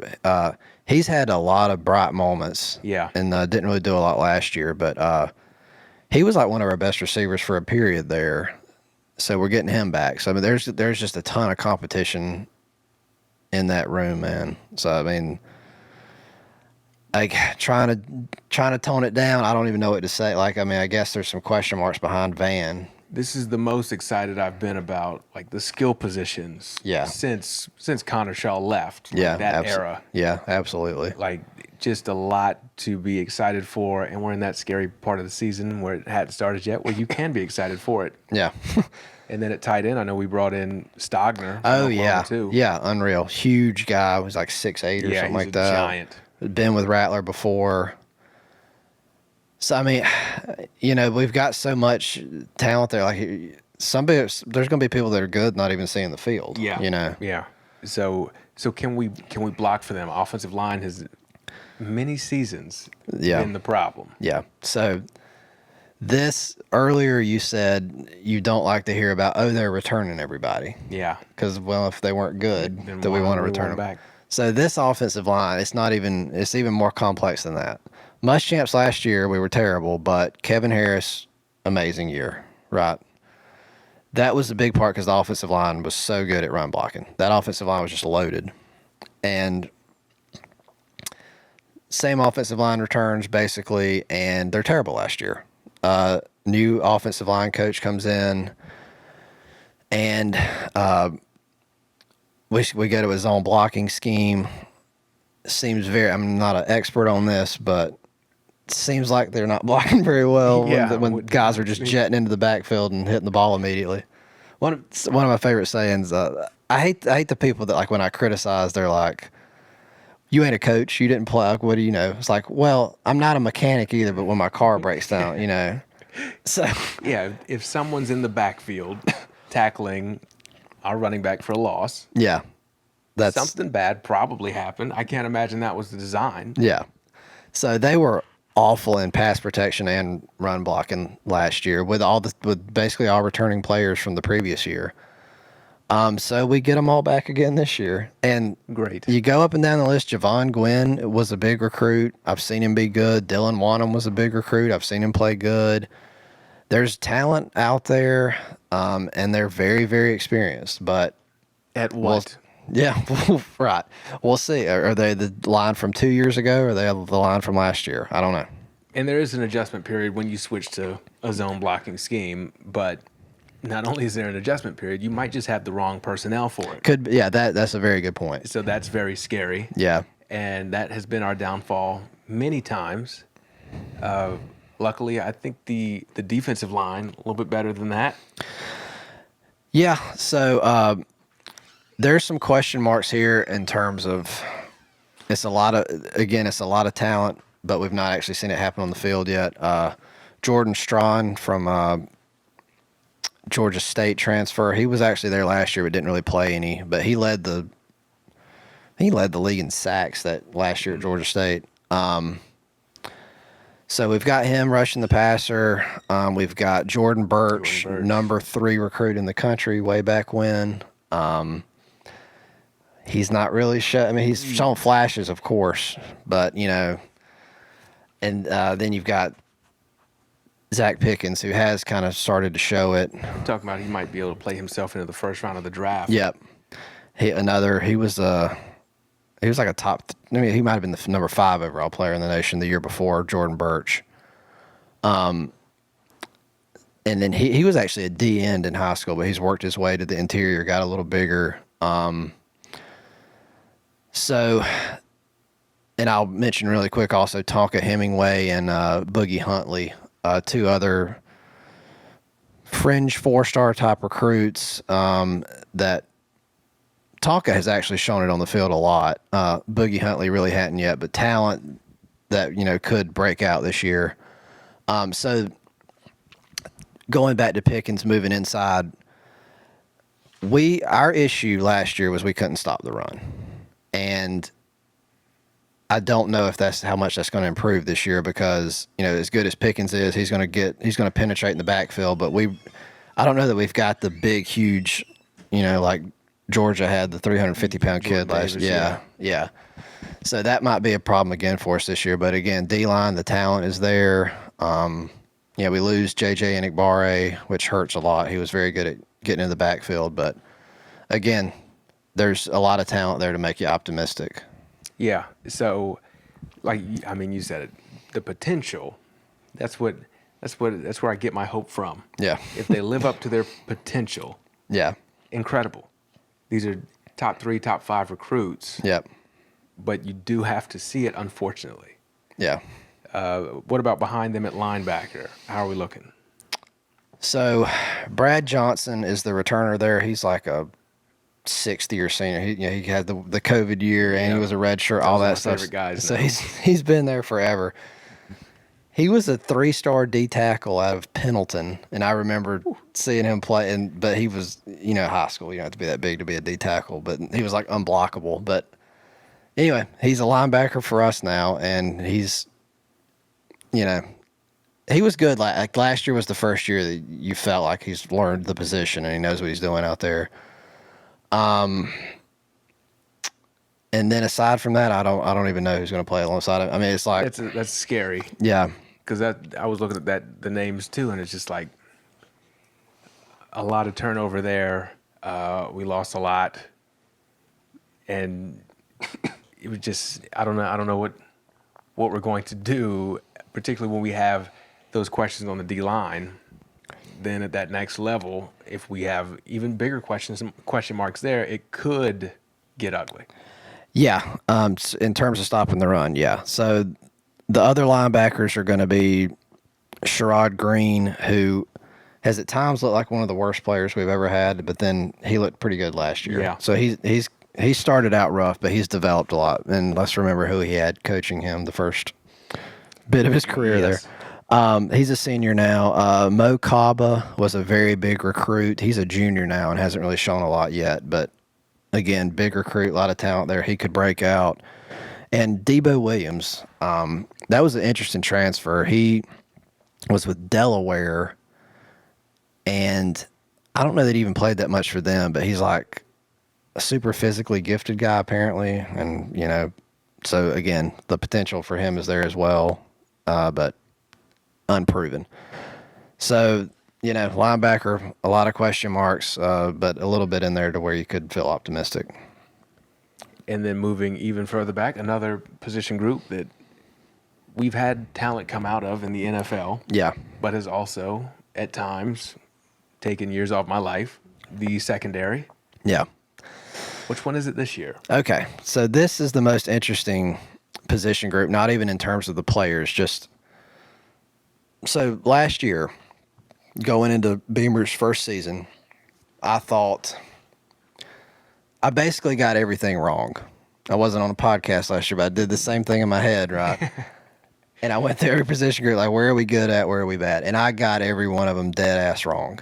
And I'm going to get it right this year. Yeah, he's experienced. But the last year, the position group that I knew was going to be awful was the secondary. I just knew we had no hope. We lost, J.C. Horn, Mook. Yeah, Mook. So Cam Smith was like the only talented player that we were bringing back, but he had been terrible his freshman year. So bad. So I had no optimism whatsoever for this room. There was no like big recruits really there. Darius Rush I knew was going to play, and he was like a quarterback in high school. Hadn't done anything yet. And by God, it was one of the best secondary in the conference. Torian Gray, just an outstanding coaching hire by Shane Beamer. I hope we can keep him around for a long time. He's known to move around a lot, but I hope we can keep him because he's got to be one of the best DB coaches in the country, because he took a room that was just devoid of talent. And what talent was there in Cam Smith, he got him playing All-American, took that kid out of Gardner-Webb, Jalen Foster, turned him into incredible. One of the best safeties in the country. Darius Rush, who I mentioned, looks outstanding now. So, just quickly, I'll say, Cam Smith's obviously coming back. We're bringing in Devontae Reed, a transfer out of Central Michigan. R.J. Roderick's going to be back. But really, I don't care who the players are because I believe in that coaching staff so much at that position that I don't worry. I know that we're going to be decent there. That's great, because I still have nightmares of the Clemson game where we gave up, I think it was 1,300 yards passing. It felt like it was just like, Who's the DB that kept turning around? Oh, Jerry King. Yep. Yeah. That's Muschamp. So, and T-Rob, they were supposed to be defensive back, not only defensive gurus, but like defensive back in particular. Specifically, yeah. And we had so much talent back there. Rashad Fenton's playing his ass off in Kansas City Yep. now. We had him, obviously J.C. Horn, Mook. And despite all this talent, he played them like 10 yards off the ball and played the softest defense you could play and just didn't let them show their talent, Yeah. you know? And then, Torian Gray and Clayton White last year, it's best exemplified through the Florida game. Obviously, we ended up winning that game big, but at the time, we were like a 20-point dog. Like, we were looking terrible at that time, and Florida hadn't totally collapsed yet. We come out of the gates just in their face, press man, no help over the top. And they beat us like maybe once, but Yeah. that was it. Like, we set the tone. And I appreciate that shit so much, man. Like, I would rather go down swinging and playing aggressive. Prevent defense just about from the first quarter. Yeah. Like, no, it is a welcome relief to not really have to worry that much about the secondary and what they're going to do and the scheme in particular, like you were saying. Yeah. Yeah. So that's all the position groups. We don't talk about special teams on the show, do we? I was going to say, I was like, the only thing before I choke and die, the only thing I wanted to mention was we did lose Parker White. Of course, we will make an exception for him. All-time leading scorer from Wando High School. Yeah, I will never forget the Muschamp's second year, I guess, the year we went 8-4. We almost lost to Louisiana Tech early in the year. This might have been his first game actually being our kicker, or he had just started, and he was just missing field goals left and right. It was awful, and I was at the game by myself, and I was watching from the spiral walkway, and somehow we miraculously drove down the field we were losing with like 20 seconds left. Ortre Smith made an ungodly catch. We got into field goal range. No time left to do anything but kick it. I literally, with a perfect stranger, we got on our knees and held hands and prayed together for Parker White and banged it through. And I don't know that he's fucking missed one after that. No, that's great. You changed his life with that prayer. Yeah. So, shout out to Parker White. That's the only special teamer we will mention. Yeah. Of the kickers and punters. I might have another one up my sleeve. Yeah, so, that's right. So what's Vegas saying, and then we'll take a look at the schedule and see how close they are to being right. Okay, so Vegas has undefeated, I'm guessing. Yeah, so they've set our odds to win the national title at 140-1. That's not bad. Let's not waste any time even talking about all of that. I didn't write it down. I think the over/under was 5.5. I'm pretty sure it's 5.5. I'm going over. Yeah, I am too. It's one of those things. If you go through our schedule, which we'll do in just a minute, where we might be underdogs in 7 games. So that's obviously Vegas. That's kind of how they're going to look at it. But I don't see any way, just with all the talent we just run through with Spencer Rattler here, how we don't get this. Like 7 is the minimum for me to be satisfied this year. Yeah, we got to at least hit last year's mark because we're so much more talented than we were last year. And another season into Beamer's time here. So, let's go ahead and look at the schedule and figure out what we think is going to happen. All right. So, the way we're going to do this, we'll go through each game here, and both of us will say, is this a definite South Carolina win? Is this a probably South Carolina win? Is it a straight-up toss-up?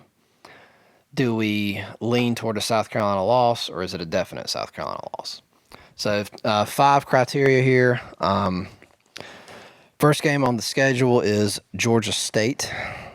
I'm going definite win. Me too.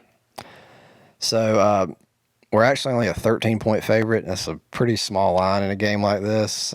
And Georgia State, coached by former South Carolina head coach Sean Elliott. Yes. Another O-line coach who stepped in as an interim head coach. Yeah. Like our guy, rest in peace. Yeah, Coach Joe Kynes. Kynes. Yeah. So, you know, surely we cover the spread even, but yeah, definite win. At Arkansas, it gets tough right out of the gates here. I want to say toss up, but I mean, you probably have to. I'm leaning loss. You probably have to. Yeah, I mean, that's probably my just fandom saying that it's a toss up. But yeah, it's certainly no worse. It's lean loss, but it's not like it should be a good game. The spread's not going to be very big on that. Certainly a winnable game. It is definitely winnable. We'll have the better quarterback. Talent wise, it's even at worst. We Yeah. might be more talented. We talked earlier about how good Arkansas is, from the coaching perspective. And it's going to be at home. The thing that gives me some hope is they're going to have played Cincinnati the week before. So that could be like a big win for them, kind of, a letdown kind of deal. It is a noon game, so we are going to be on the road at noon. That's good. So yeah, I mean, between a toss up and a probable loss, somewhere in there. Yeah, I'm leaning loss there, but I'm cautiously optimistic. Yeah. So Georgia, definitely Georgia's Definite week 3. loss. So I'm not going definite loss. I'm going lean loss here. Man, As we talked about earlier, Georgia, they're going to be loaded with talent again, but Will Muschamp's coaching that defense, and that's a good point. And we've done this in the past plenty of times. yeah, we always play Georgia good, like almost always. It's going to be at home. It is a nooner, and Georgia's schedule sets up where they don't have anything hard before or after, so that all of that stuff don't sound very good. But getting it at home, they could still be on the national championship hangover. They're not going to be as good as last year, I don't think. So I'm only going lean loss here. I think we have a chance. Man, I'm not that confident yet, but you talked to me after we beat Arkansas, Yeah. and I'm probably definite win. Yeah.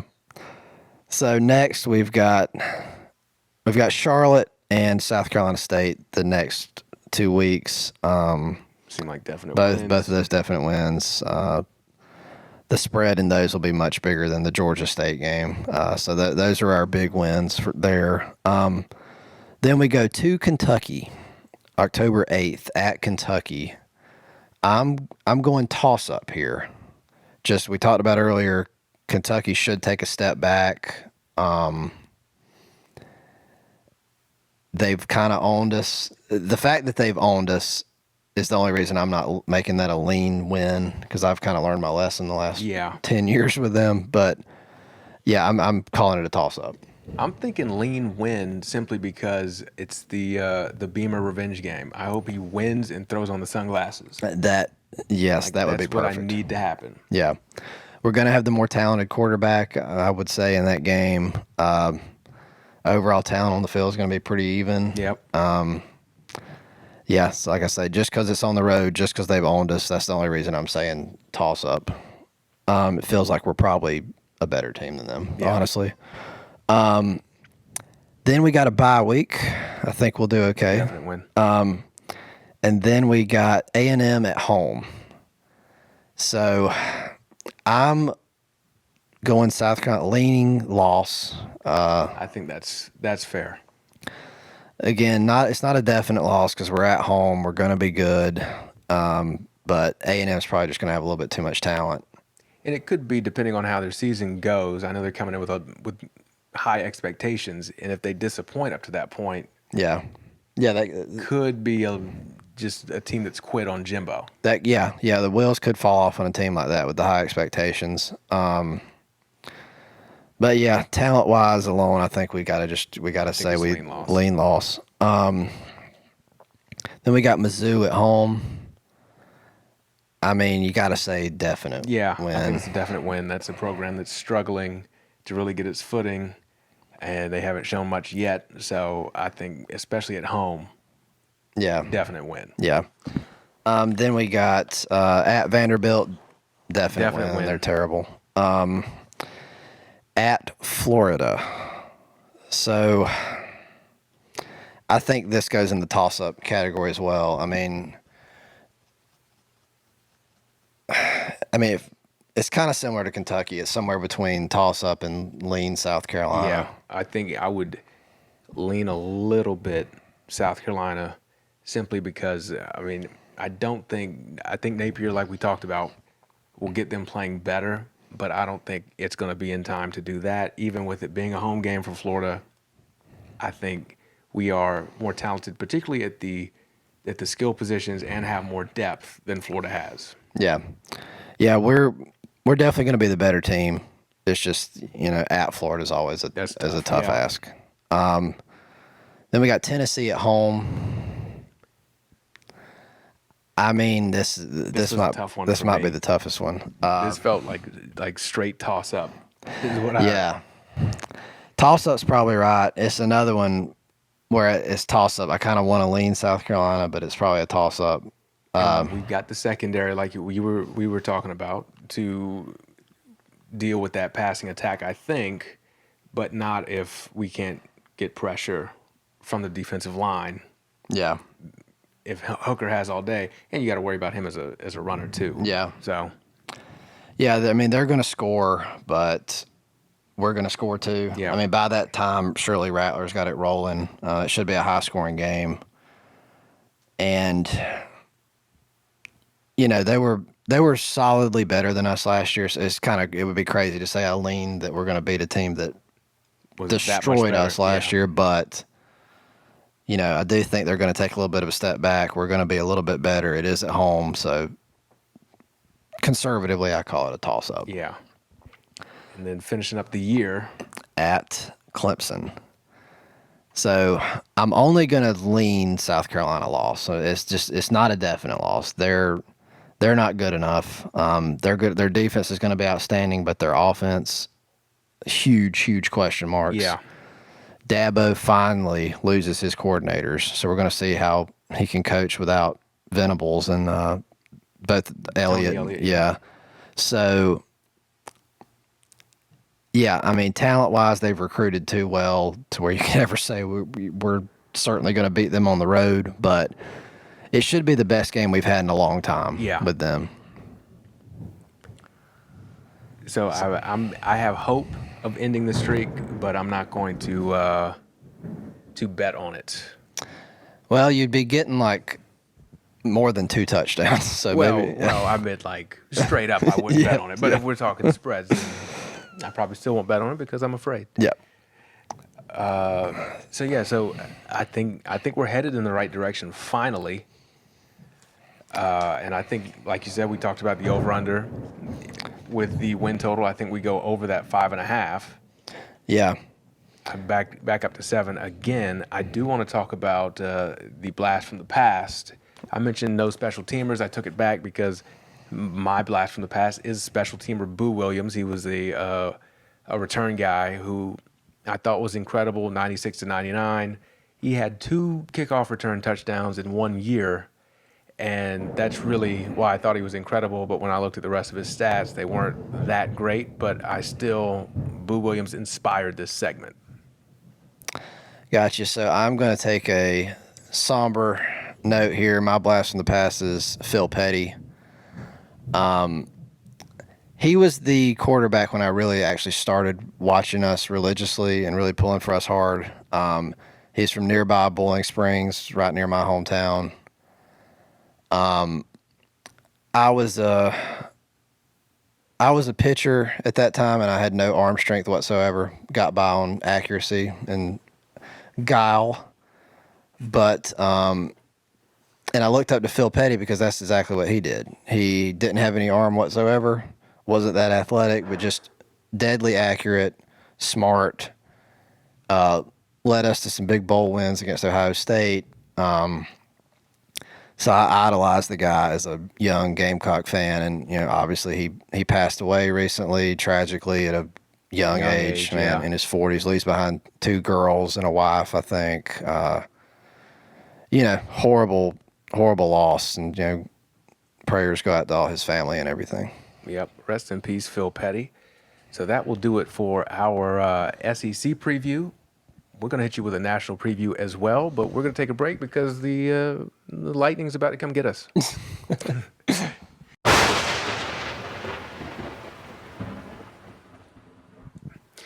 What is up, and welcome back to the Beyond the Arc with Brandon Silver's college football preview extravaganza.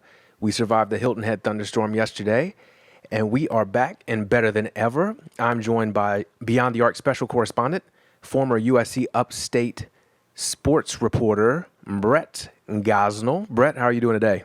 I'm good. I thought since we were doing a national perspective now, we should change out of our South Carolina gear from yesterday, and then we didn't have any other shirts, so we just changed our South Carolina shirts. So, it is what it is. Speaking of the SEC preview, the number one team on our preview is definitely going to be Alabama. But I know you take a look at things differently on the national perspective, even than the football power rankings, the AP Top 25 poll, all that, which are all in agreement that Bama is the number one contender. What makes you trust Vegas over ESPN? So the two things we're going to look at for each of these teams that we're going to talk about is, one, their Vegas power ranking, and two, their Vegas odds to win the national title. So the reason, first of all, that we want to look at Vegas over anybody else is simply these are the people that have skin in the game. They have a financial interest in being correct. When the coaches poll comes out, when ESPN comes out, if they're wrong, that it doesn't really matter. They fix it the next week. Vegas has an actual interest in being correct on these teams. And another way to look at that is also with the coaches poll, for instance, they look at the team's record a lot, and they'll reward a team for winning games, which, I mean, it sounds obvious, you should. Sense. But really, if a team gets beat, if they got beat by somebody good, does that really mean they're lesser of a team? Vegas doesn't necessarily think so. Vegas will say, well, if Georgia lost to Bama, Georgia's still good. So they're not going to drop them. Whereas, they would fall 5-10 spots in the rankings at least. Or if a smaller school lost the game, they'd drop out of the rankings entirely. Vegas says, hey, we really want to be concerned with, is the team really good or not? We're not really concerned with wins and losses as much as just the overall strength of the team. Yes, yes. Gotcha. So we get a lot more accurate display of how good the team is by looking at what Vegas says. Gotcha. So, as I said, we did the SEC preview yesterday. Number one team, according to Vegas and according to us, is Bama. And what are their odds to win the national championship this year?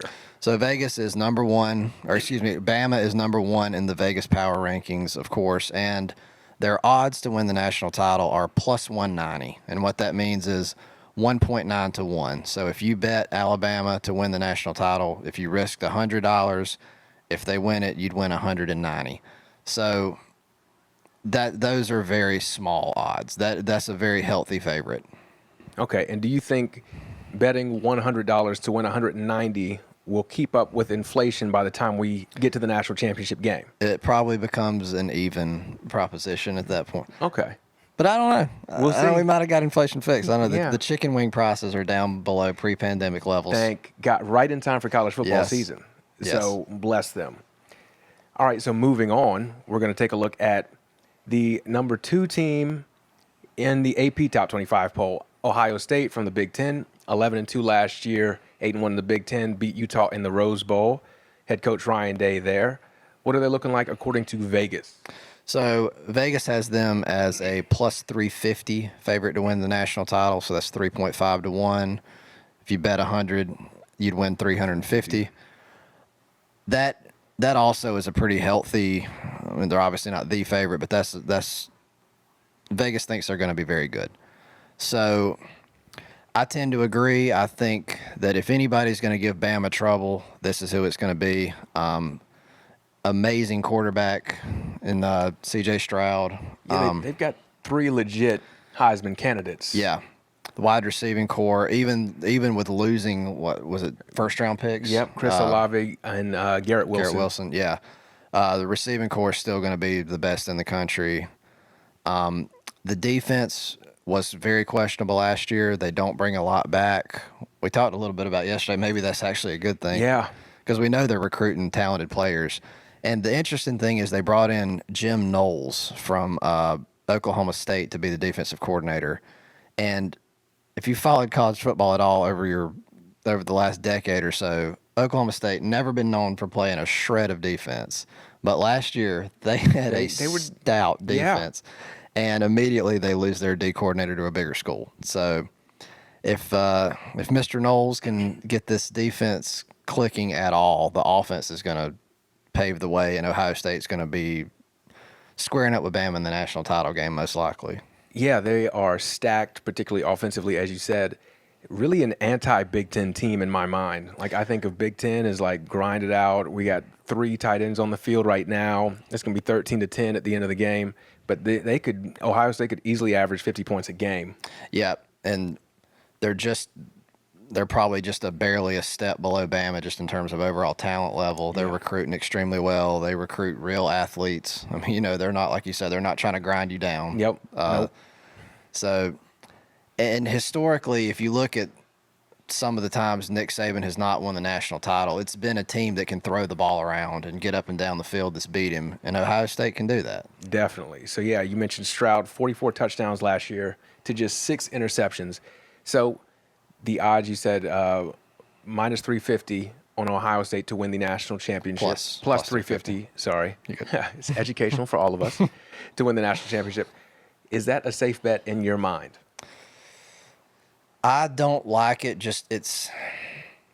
If it was like plus 700 or something, I might think about it, because I do think Bama's your national title winner. Yeah. So, but if you gave me enough odds on Ohio State, I'd start considering it, because at some point it becomes worth it, and we'll get to a team in a minute that I would look at that way. But 350 is a little low to me. As good as they're going to be, and that's probably who Bama's going to be playing in the national title game, I still wouldn't quite get there. Yeah, I agree. I think that they're stacked, but I got to see the defense to believe it.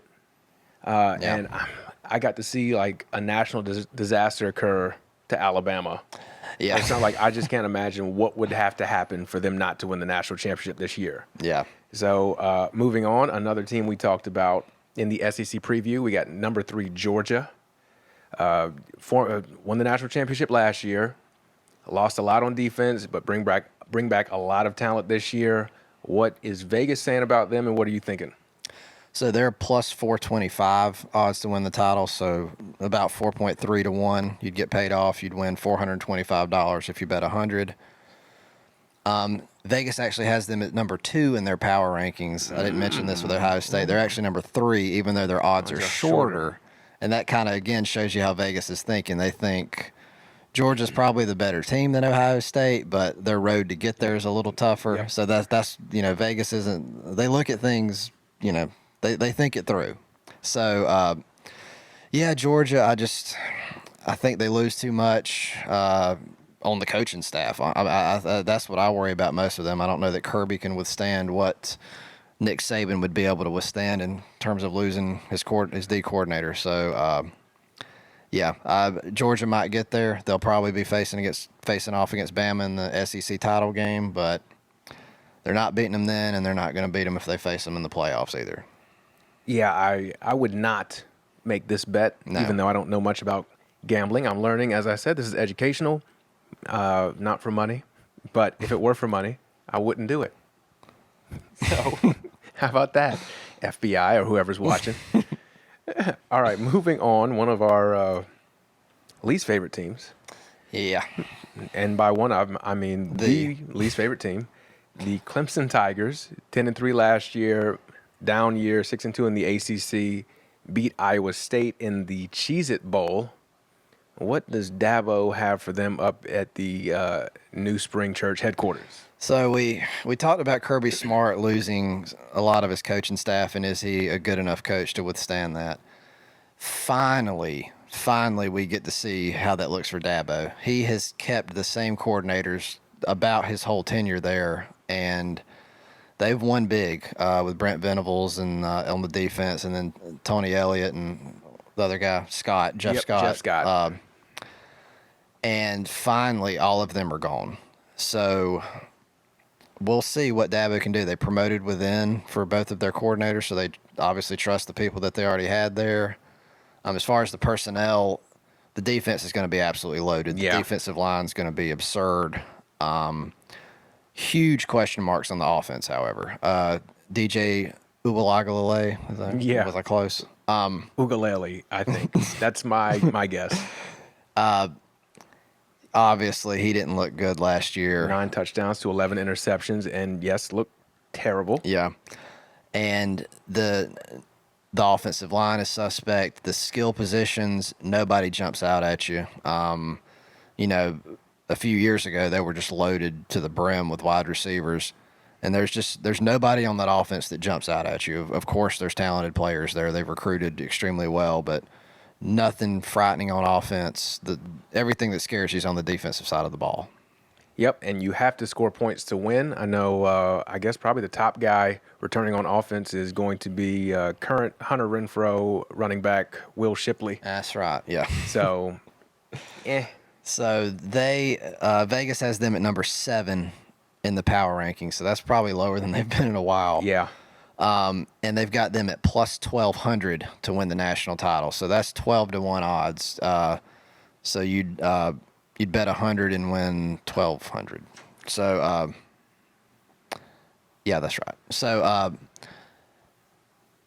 this is, despite everything we said about them, despite how I feel about them, we're getting into the territory where this actually might be a good bet, because not that I think they stand a chance against Bama, really, or Ohio State, but simply the fact they're probably going to be in the playoffs. They don't play anybody. No, as usual. Yeah, so they'll be healthy. They'll be rested getting in there. Yeah, their path to get to the playoffs is so easy. And if they get there, you kind of feel okay about your bet, because you're like, well, I've got a plus 1,200 team here, and there's only 4 left. Yeah. So you feel good at that point. Yeah, as much as I hate to admit it, I don't think they're a great team. I do think they have glaring holes, I guess I'll say. Yeah. But you're right. They have a pretty easy path to get to the playoff, and then anything can happen once you're there, who knows? Yeah. So moving on, we will go to the other USC, Southern Cal, out of the Pac-12. 4-8 last year in a terrible year. 3-6 in the Pac-12. Got a new coach, bag chaser, Lincoln Riley out there, and he brought in everyone he could as well. Boosters have been making it rain in Southern California. What do you think, Brett, and what does Vegas think? So Vegas has them at number 14 in the power rankings, and they've got them as a plus 2,500 chance to win the national title, so 25-1 odds.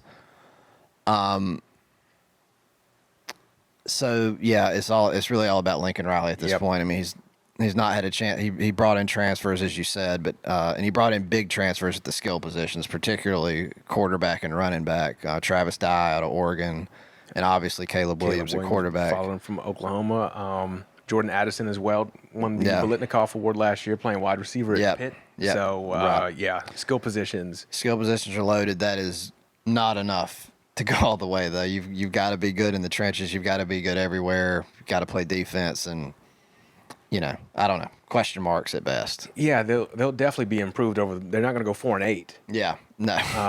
And especially playing in the Pac-12, and they will be improved. And I expect them to be competing for the conference championship, but I don't think they're not there yet. No, that winning the conference championship would be huge for them. Yeah, I mean, that's kind of all you can say. 2,500 is pretty big odds you're getting there, but I don't think I would consider that. No, and it feels like the college football playoff committee has been hesitant. Like, you really got to prove it in the Pac-12 for them to put you in the playoff. Yeah, one loss might even be too many. Yep. So Nope. Just save your money and on this bet and save it if you're a Southern Cal booster to keep buying more players and keep paying the players more. Good for them. Next up, we got A&M. We talked about them in the SEC preview. Brett is a big fan of Jimbo Fisher. So what is Vegas saying about Jimbo? So this might be the best example of what I was trying to explain earlier with the power rankings and the odds. And, their power rankings are really about how good the team is, but that's a whole different story of whether they're actually going to win or not. They've got A&M at number 10 in the power rankings, but only plus 2,500 to win it. So, that's kind of saying their path to win it's going to be tough, even though they are going to be about the 10th best team in the country. And that kind of feels right. I mean, we thought they would be a good but not great SEC team. Yep. And that probably puts you about 10th in the country. Yeah. Yeah. So, and coming out of the West, like, you're probably not going to play in the conference championship game, even if Bama isn't what Bama's supposed to be this year. Probably not going to play in the conference championship game. Hard to get into the playoff without winning that conference championship game unless you are Bama. So yeah, I wouldn't put money on this one. Yeah. No. Next up, we've got out of the Big 12, Oklahoma, 11-2 last year, 7-2 in the Big 12, beat Oregon in the Alamo Bowl. New coach out there, as we mentioned, Lincoln Riley headed to L.A. from Oklahoma. Who would make that decision? Brent Venables, who you talked about with Clemson, he's their new head coach. What are you thinking about Oklahoma? So I've been very interested for years to see how Venables did at a head coaching job. Yeah. Not that I really care. I just wanted him to get out of Clemson. But, yeah, we're finally going to see it. Thank God he's finally got out of there. I think he's made a great hire with his offensive coordinator, bringing Jeff Lebby over from Ole Miss. And then, he'll kind of run the defense, I assume. And he's was at Oklahoma before. It could work out. I'm kind of pessimistic on him as a head coach, but if he can do it, this will be the spot, and he'll have the support of everyone there, having been there before. Already brought in the great offensive coordinator. You would think the defense would be good. Yeah. That's his specialty. And they usually don't really have that much of a defense. No. So then they can score. So this might, if it's going to work out for Brent Venables, this was the spot. He notoriously turned down a lot of head coaching opportunities. This has to be what he was waiting on. Yeah. So, we'll see how that works out for him. I wonder if he brought his get-back coach. I think he did. I bet not he even did. kidding. Yeah, I think he really did. did. I think I read that. So, yeah, he took a few guys from, he pulled some folks from Clemson too. So, Vegas has them plus 5,000 to win the title. So that's 50-1 odds. That's Sounds about right to me. possibly worth considering. That's some big odds, and I don't know that they've got them at number 6 in the power rankings too, which is surprising. I wonder, I don't. That's weird. I don't understand. I don't understand that one, but yeah, plus 5,000 to win the title. You think coming through the Big 12, the path is tough, but not as tough as the SEC. Yeah. I guess it's feasible they could get there. And then you wouldn't really like their odds once they got there. But like we said with Clemson, if you can get there, anything can happen. A chance. So yeah, maybe that's worth thinking about. I don't know. Would you be more likely to make this bet or invest in Bitcoin? I will go with Oklahoma. Okay. There you have it. All right. Moving on. We've got out of the Big Ten, Michigan, 12-1 last year, 8-1 in the Big Ten, lost to Georgia in the college football playoff semifinal. But incredible year for Jim Harbaugh finally at Michigan. Do you think they're going to be back again, or is he going to revert back to his normal khakis wearing self? The latter. Yes. So basically, last year they had an incredible defense. until they had to play a team that could run. But great defense, a lot of talent. They're losing just about everybody on defense. They're bringing the whole offense back, and it was a pretty good offense. But when you think about a Jim Harbaugh team and a Michigan team where the better side of the ball is the offense, that's what's got to carry you, I just don't see it happening. No, and you mentioned they lost number 2 overall pick Aiden Hutchinson last year off the defensive line, and pretty much everyone else important. But I can't imagine a great Michigan offense. Exactly. And they got a big question mark. The quarterback, I watched a lot of Michigan football last year. I had him on my college football fantasy team, and so I had to sweat that out every week. And the quarterback, what's his name? Cade McNamara. Yes. Just nothing. Yeah, very average. Like a Will Levis we talked about in Kentucky. Right, yeah. So is that guy going to carry you to a playoff game? It's hard to see that. And even if he could, that style of offense just kind of wouldn't allow you to. No. No. So, yeah, I don't – when you say the offense is going to be the better side of the ball at Michigan, I'm out right there. And I think Harbaugh knows that too, because I know he flirted with leaving to go to the Dolphins in the offseason. And I think, to me, that's a sign he's like, all right, this is about as good as it gets here at Michigan, so I need to try to make something happen. And then, of course, the Dolphins got caught up in everything that they got caught up in, so he came back. But, no, I wouldn't put any amount of money on Michigan to win the national championship. Yeah, and they finally beat Ohio State last year too. Yeah, they can't do that. Certainly not this Ohio State team either. No. So yeah, their path there is very, very, very uphill. Yep. So Michigan fans just go pull for Tom Brady, and that'll be that. Oh, another team I love. We've got Notre Dame, famous independent team.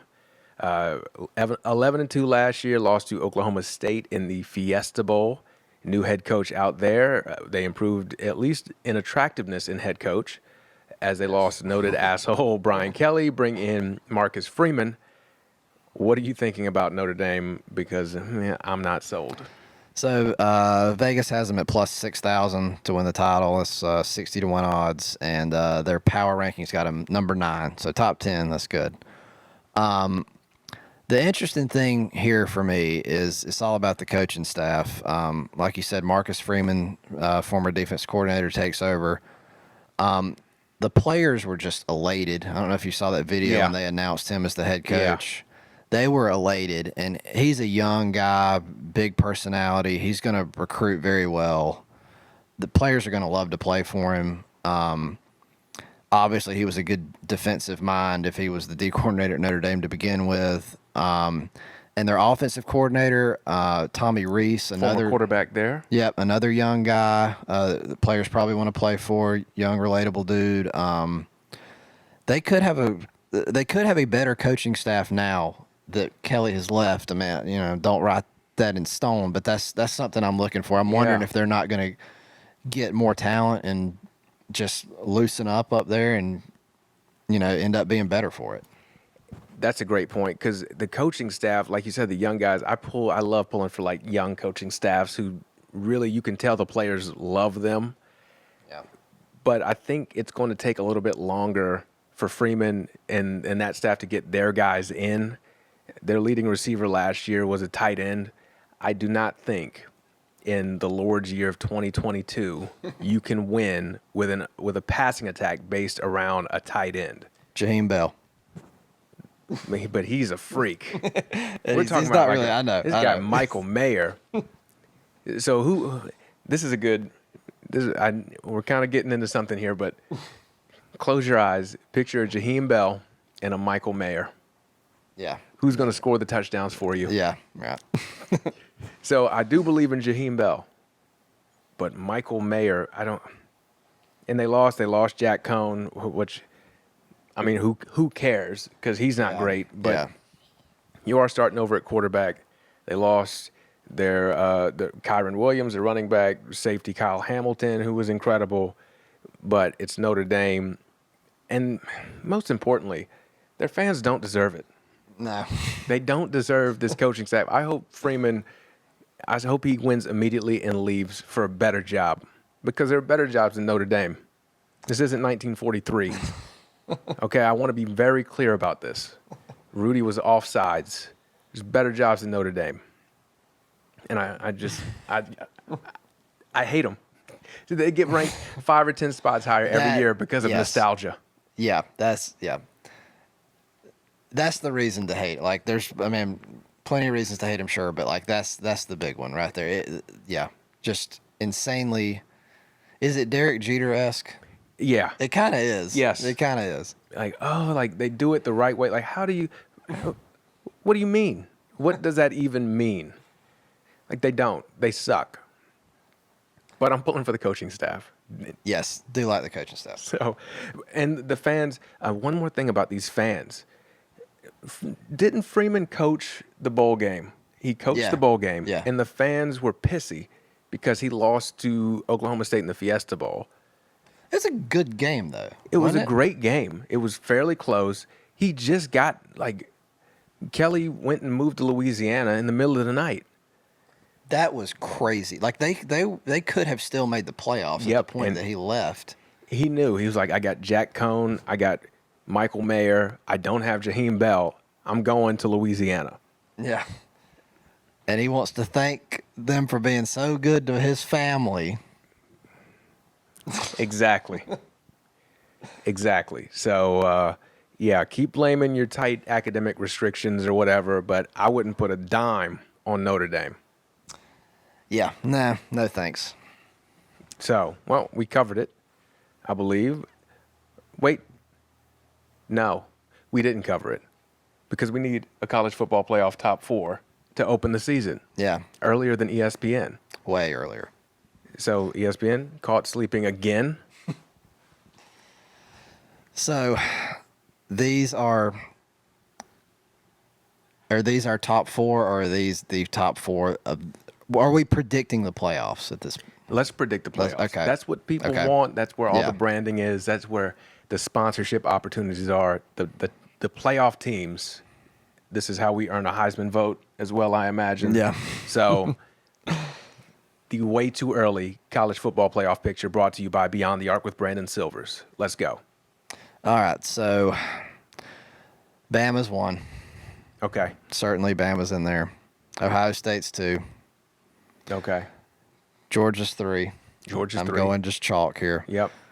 Georgia, like we said, they're going to win every game. They're going to be like a 2-touchdown favorite in every game they play.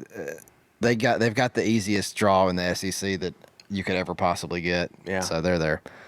And then finally in the top 4, a powerhouse from the state of South Carolina that, they've, like it or not, they've shown that they can do it at the highest level. They've got a ton of talent. South Carolina Gamecocks. I just don't understand why you wouldn't put them in the top 4. I mean, this is a great team.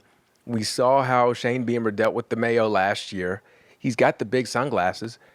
We got Jaheim Bell, who we can't talk about enough. Yeah. Spencer Rattler. This is a top 4 team in the nation. They just almost guaranteed. Like, I would bet money on that.